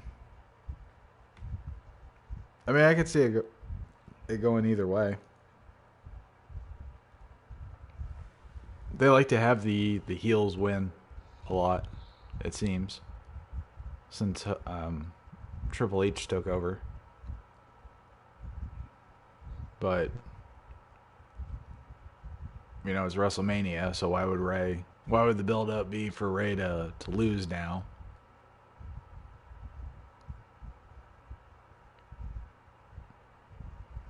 I don't know. Probably So you're picking. Mysterio. Mysterio's gonna win. All right. Well, I'm actually picking Dominic here. Yeah. Uh, reason behind I'm picking it is because I think as Ray's like final thing to do is just because clearly he's on his way out. I don't know. I'm not saying it's going to happen like directly after WrestleMania, but clearly we're at the end game here for Rey Mysterio. Right. If it's So gonna be his last match, then yeah, I don't obviously. know if it'll be his very last match, but I know we're near the end. Mm-hmm. So I just think, this is a moment to put over his son. So I'm gonna say it will be Dom. All right. And yeah, Dominic wins this one as I predict. Next up, we have uh, triple threat match for the Intercontinental title. Gunther, Drew McIntyre, Sheamus.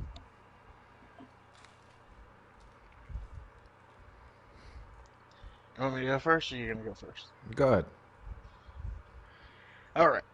So, if you asked me at the beginning of the year, I said Sheamus was going to win this, but it was a one-on-one match when I said that. Now that Gunther is,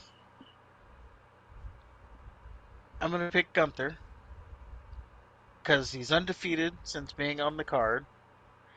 I think Drew and Sheamus are gonna cancel each other out somehow, and I think in a shocker, Gunther retains. Well, I hope you're right. I think Sheamus is going to beat Drew McIntyre, and then they're going to feud. And maybe Gunther is might be doing the main event scene.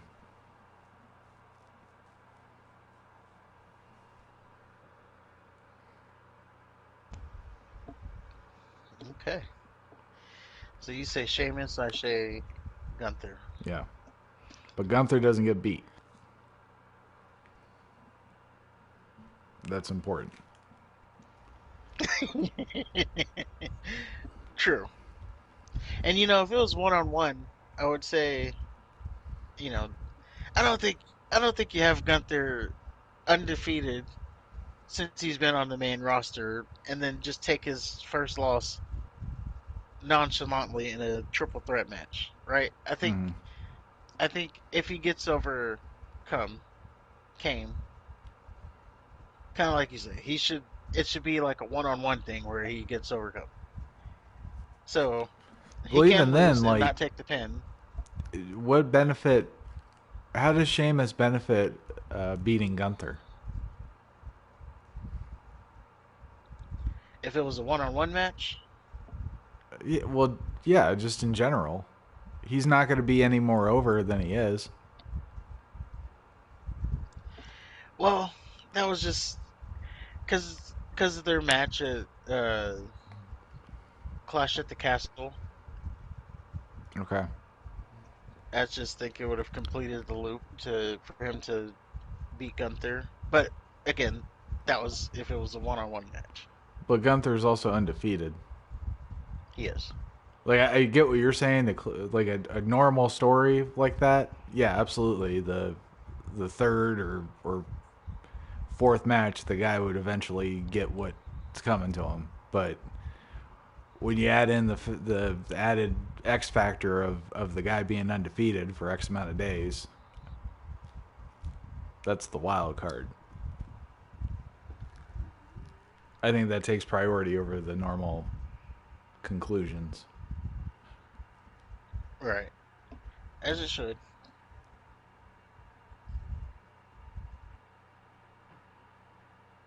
And I guess Next up. my point is Oh, that Sheamus beating Gunther wouldn't. Sheamus handing Gunther his first loss on the main roster just doesn't make any sense in terms of build. You're saying it should be someone who needs to be the first one to beat Gunther. Yeah, like if you're gonna try to build up Mouthpiece McFingerbanger or something, Yeah. or Kaiser, which would be great if they treated Kaiser like a number two versus a lackey. Well, maybe his time will come. I mean, I see. Obviously, they're not going to do a bloodline thing again so soon. Right. So but I do see that they can potentially become tag team champions. Him and Giovanni Vinci Okay. as part of Imperium. But then that's what I'm saying. But if you do that, then if they win the titles, then now Gunther can't hold the title because you're not going to do the everybody in the faction having titles again so soon. Well, Gunther can just win all the titles by himself and give Kaiser the ones he doesn't want. It's like you take these. Yeah. I do not want these. These are ugly.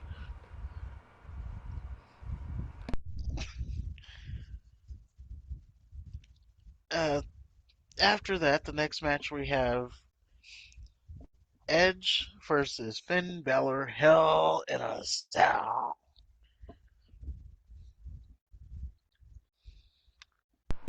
I don't see why you're gonna bring the Sorry, I did that demon. wrong. Demon Finn Balor versus Edge. I don't see why you're gonna bring the demon back for him to lose. So I think Finn Balor's gonna win. I'm also going to say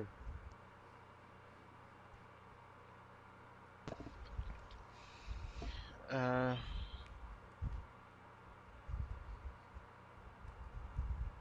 Keep in mind actually I'm gonna go Edge. he beat him at an elimination chamber.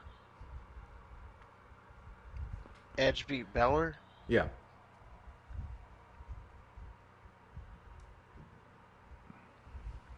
Huh. They wrestled Clash at the Castle, or was it Extreme Rules?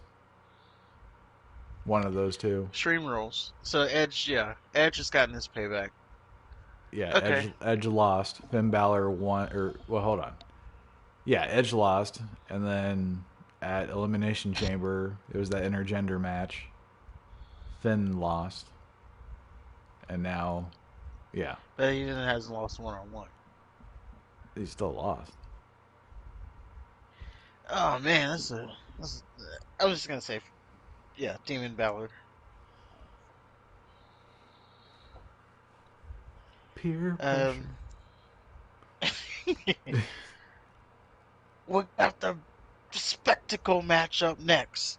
The Giant Omos versus Barack Lesnar. Oh, I forgot to mention their little segment on Raw, which they didn't have a segment. They had like tail of the tapes. So it's worth pointing out for this match that Omos is tall and Brock Lesnar's big. So there you go. Did you know that about this I match? didn't. Omos is tall and Brock Lesnar's big. I'm glad you were able to break that here tonight on the show. Yeah, on Raw they played this segment about Omos being, 7'4" and having the wingspan of A I don't know. They did his Velociraptor. I don't know. They did his wingspan thing, and it's like, oh, a normal man's wingspan is this many inches, but Omos's is this many inches. And then they did this thing for Brock Lesnar. It's like, oh, he wears 4X gloves, and so yeah, Brock Lesnar's big, Omos is tall. All right. So I think, well, I'm gonna go ahead and say Brock Lesnar wins this one. Okay. Um.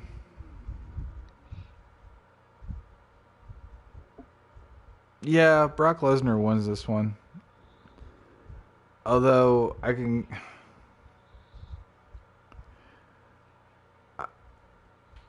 because Bobby Lashley doesn't have anything to do, I can kind of see him getting involved somehow. And maybe costing Brock the match. Well, we have a little bit of word on the street for Bobby Lashley. Okay.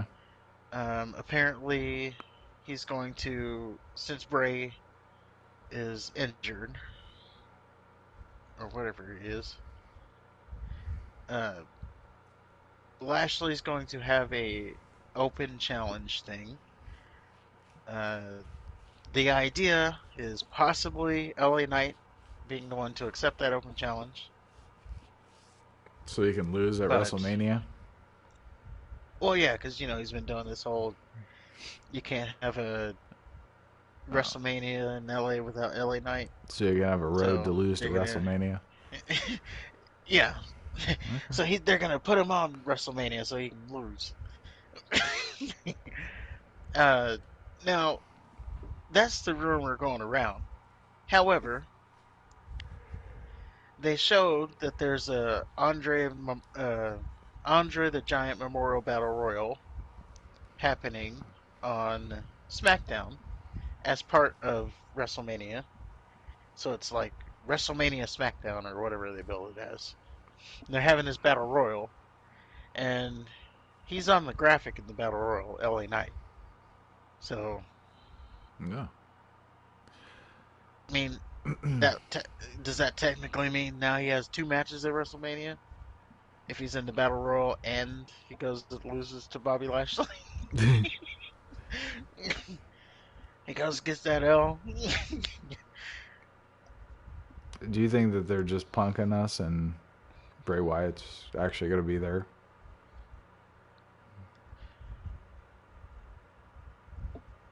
I heard it's from what I've heard around the Twitter machine.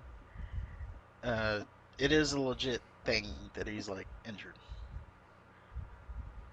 And they don't have a prognosis for it? No, Hmm. it was something that stemmed back to the that thing in the news. The the you know the zombie apocalypse. Some kind of long term effect from that now has circled its way back in. The alien DNA? Oh, there you go.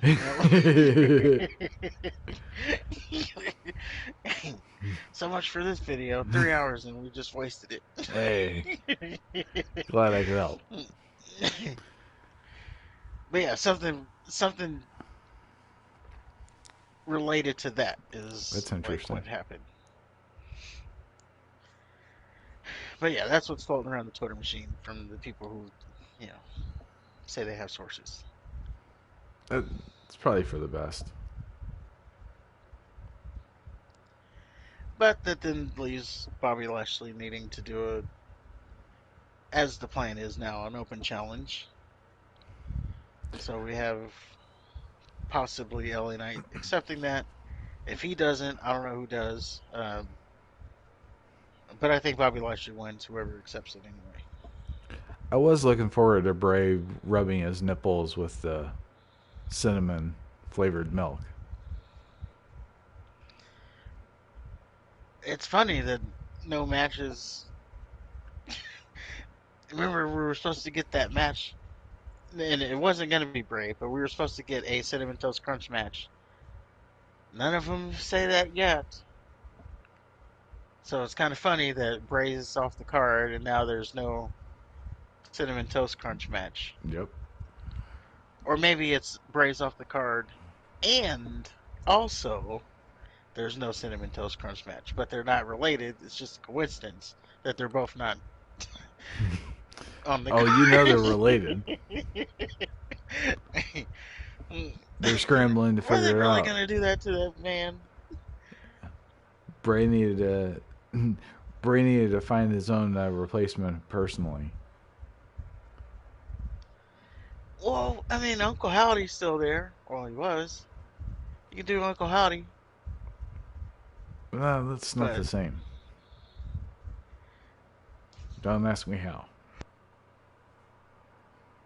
Well, I'm genuinely surprised that these, at least like the men's showcase match thing, isn't a Cinnamon Toast Crunch match. I really thought that they'd have like the Like, banners and stuff, or like like the UFC has the Zions and stuff on the mats. yeah, I thought it'd be like that. yeah, that's probably what it's gonna be, just like advertisement everywhere. I don't think it'll be a big gimmick or anything. Unless Bray Wyatt's involved, then You it'll be like a. you people made it into that because because you thought Bray Wyatt was gonna be involved, so that Can you if he was blame it? gonna be involved, Come you know on. there was gonna be like a bowl of milk and After like, oh, that's. it's a Bray Wyatt match. We're gonna see giant toast, cinnamon toast crunch, and a bowl of milk and a spoon. Yep.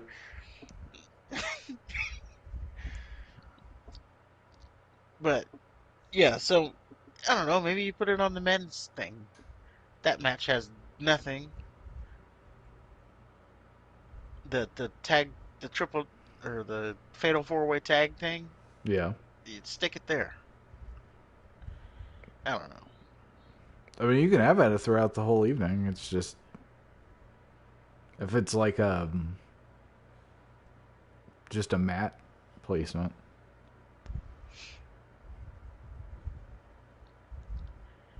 Yeah, but usually they do like brought to you by whatever the sponsor thing is, but they've yet to do that now. Hmm.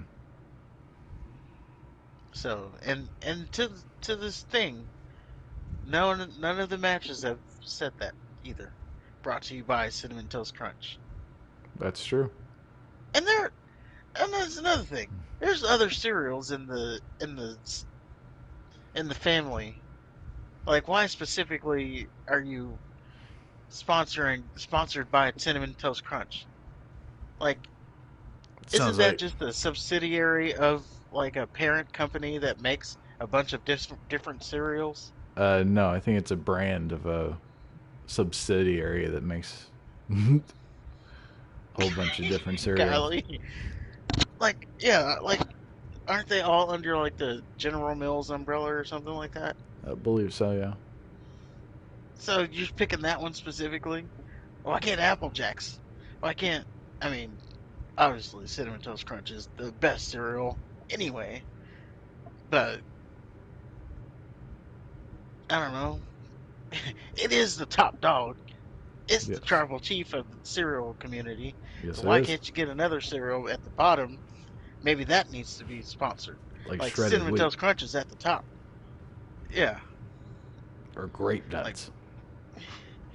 like who's not buying putting a sponsored match for Cinnamon Toast Crunch? Who's not buying Cinnamon Toast Crunch that's going to be the turnaround for it? No one. Like you're already buying it if you're going to buy it. If you know good cereal, you're already buying it. Anyway, next up we have the women's triple threat match. This is Becky, Lita, Trish versus Damage Control.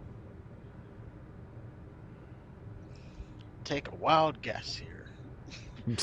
I'm gonna I'll go first. Damage Control is not going to win. No, they are not. Unfortunately. Yeah, yeah, they should, but they have quite they have Legends on the other side, so Legends ain't coming back to lose.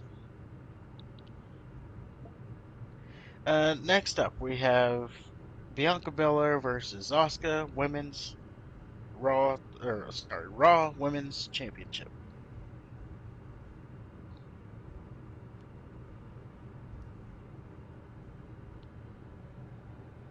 I'm sorry, which one was it? Raw Women's Championship. Bianca Belair, Oh, Asuka. okay. I lost my place.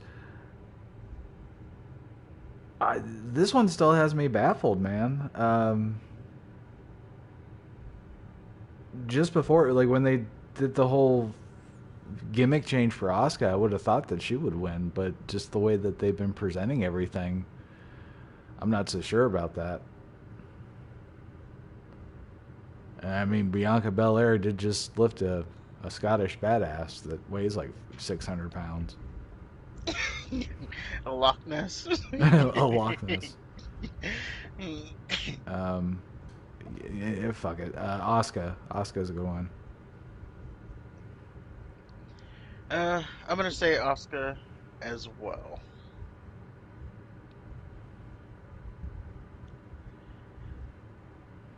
Next up, we have the Usos versus Sami Zayn and Kevin Owens for the undisputed tag team championships. Also, to end the 600 whatever day reign, the longest reign in tag team history of a title run. It's pretty long. Yes, 600 days.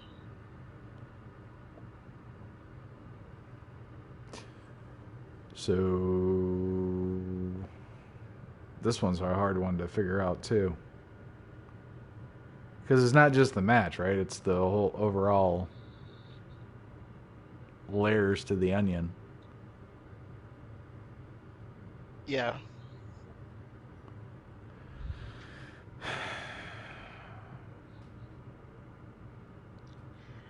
Yeah, Go and, ahead. at first I thought it was a shoe-in that Zayn and Owens win the titles. Right. But yeah, there's a bigger story at play, number one. Number two, 600 days. Number three, they're they're the best tag team in history. Their words. And, this other team's been together like 3 minutes. It's hard to pick. Right. It's hard to pick. Uh, Now, if I'm going with my heart, I'm going to say the Usos because I don't think I'm ready for I don't think I'm ready for a world with the Usos not being the tag champions. If I'm Yeah. going with the story, then it would be Kevin Owens and Sami Zayn, and this is like them losing the titles is what leads to the whole breaking up of the bloodline because it's going to be the added pressure from Roman Reigns, like you guys don't have the titles. Like this is the island of relevancy. You got to be a champion to be on the island of relevancy. Even though Solo doesn't have a title, never has had a title. See, I don't think losing the tag belts would be as detrimental as Roman losing his belts, though. It wouldn't. But I just remember when they formed the whole bloodline. It was now there was only three of them when it formed, Mm. but Roman kept talking about you got to be. I got titles. Why don't you got titles? Like you want to. You're supposed to be on this island with me. You need to be a champion. Yeah.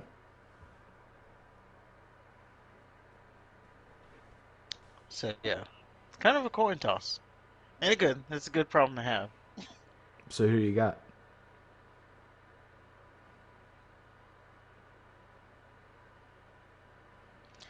I'm gonna go Kevin Owens and Sami Zayn, All right. Well even though then, I don't want them to be the champions.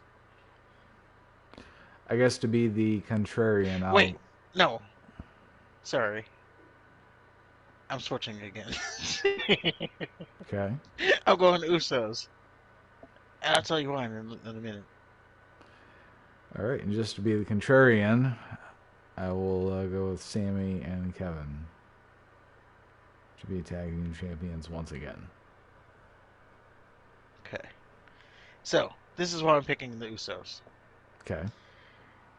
So First of all, shout out to AEW for finally having storylines on their show. I do want to give them credit for that. One of the stories, Action Andretti. no. Oh, Uh, okay, I'll give him even more shout out. He hadn't even been on TV. He's on Dark, as he should be. So, one of the stories is the tag team title situation. So, FTR, they just came back. Uh, the Gun Club is the champions. They're Billy Gunn's sons. Not important, but I just need to say their name to tell you this whole thing. So they're the tag team champions. They said you're not getting a title match. There's nothing you can say to get that's going to get you a title match. So finally, it got to a point where Dax Harwood said, "If we don't win the titles from you, we will quit AEW." wow. So they have a win the titles or leave AEW match coming up. And it's also on the on the heels of apparently their contract is up in April. So this match is going to either they've either re-signed and this match is like just to add the extra pressure, or what it's looking like is they haven't re-signed. They're going to lose this match. They're going to have to leave AEW, and then into WWE they go, and then that sets up the the whole FTR, or now they're the Revival versus the Usos for who's the greatest tag team. Because you know they've been going through that whole thing on Twitter for the longest time. We're the best tag team. No, we're the best tag team. It's always this. It's just been this long running debate. Who's the best tag team? And I think they leave AEW, they go into WWE, and then that sets up the. And you want to say dream matches? Now that's the dream match. Tony Khan, not Vikingo. So there you go. That's why I picked the Usos. Boy, that was a long one, huh? Yeah, just a little bit. That's all right.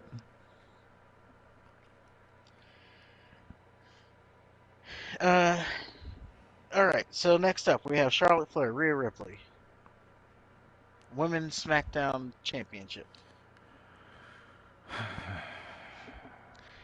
Go ahead. I'm not watching it. Well, still, you can still pick it Oh, fuck Rhea and Ripley. tell us. Go ahead and pick this match and tell us in grave detail why it will be Rhea Ripley and how much you respect her. Well, I'm picking Charlotte. I predict that I predict that a sniper assassin will take out Rhea in the first 3 minutes of the match. Well, that's quite the prediction. Well, I am picking Rhea Ripley. Oh boy, that means I've picked both. Gosh, that means I picked both champions, both women's champions. I picked that they will both be new champions. Yes, Oh you well, did. I think about that stuff too. It's like, oh, how many Right, champions am I picking to change? right. Seth Rollins, Logan Paul Seth is Rollins. next. I'm picking Seth Rollins as well. Um, God knows Seth Rollins needs this match. Like he's lost too many high profile matches. He's got to win this one. Right. John Cena versus Austin Theory. I'm picking Theory. I am too. Oh, Though I this don't is for the United States Championship. though I don't care about it. Well, because it's for the United States Championship, I am picking Theory because there's no way Cena is gonna win the title and come back and like be there for an extended period of time. Right. He's gonna do this match and he's gonna leave again.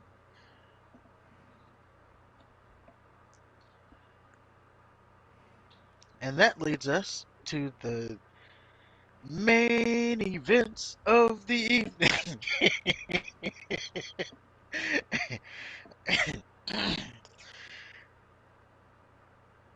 The undisputed WWE Universal Championship match.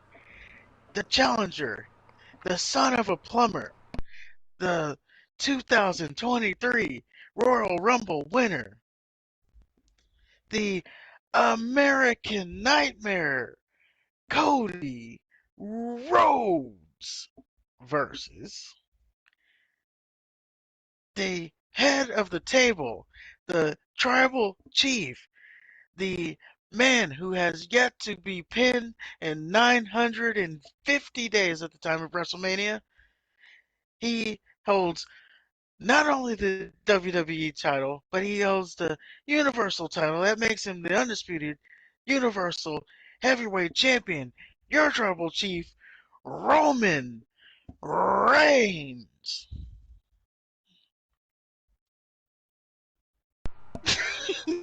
That's it.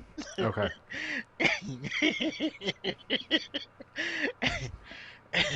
I have to do it next week too, so I have to save something.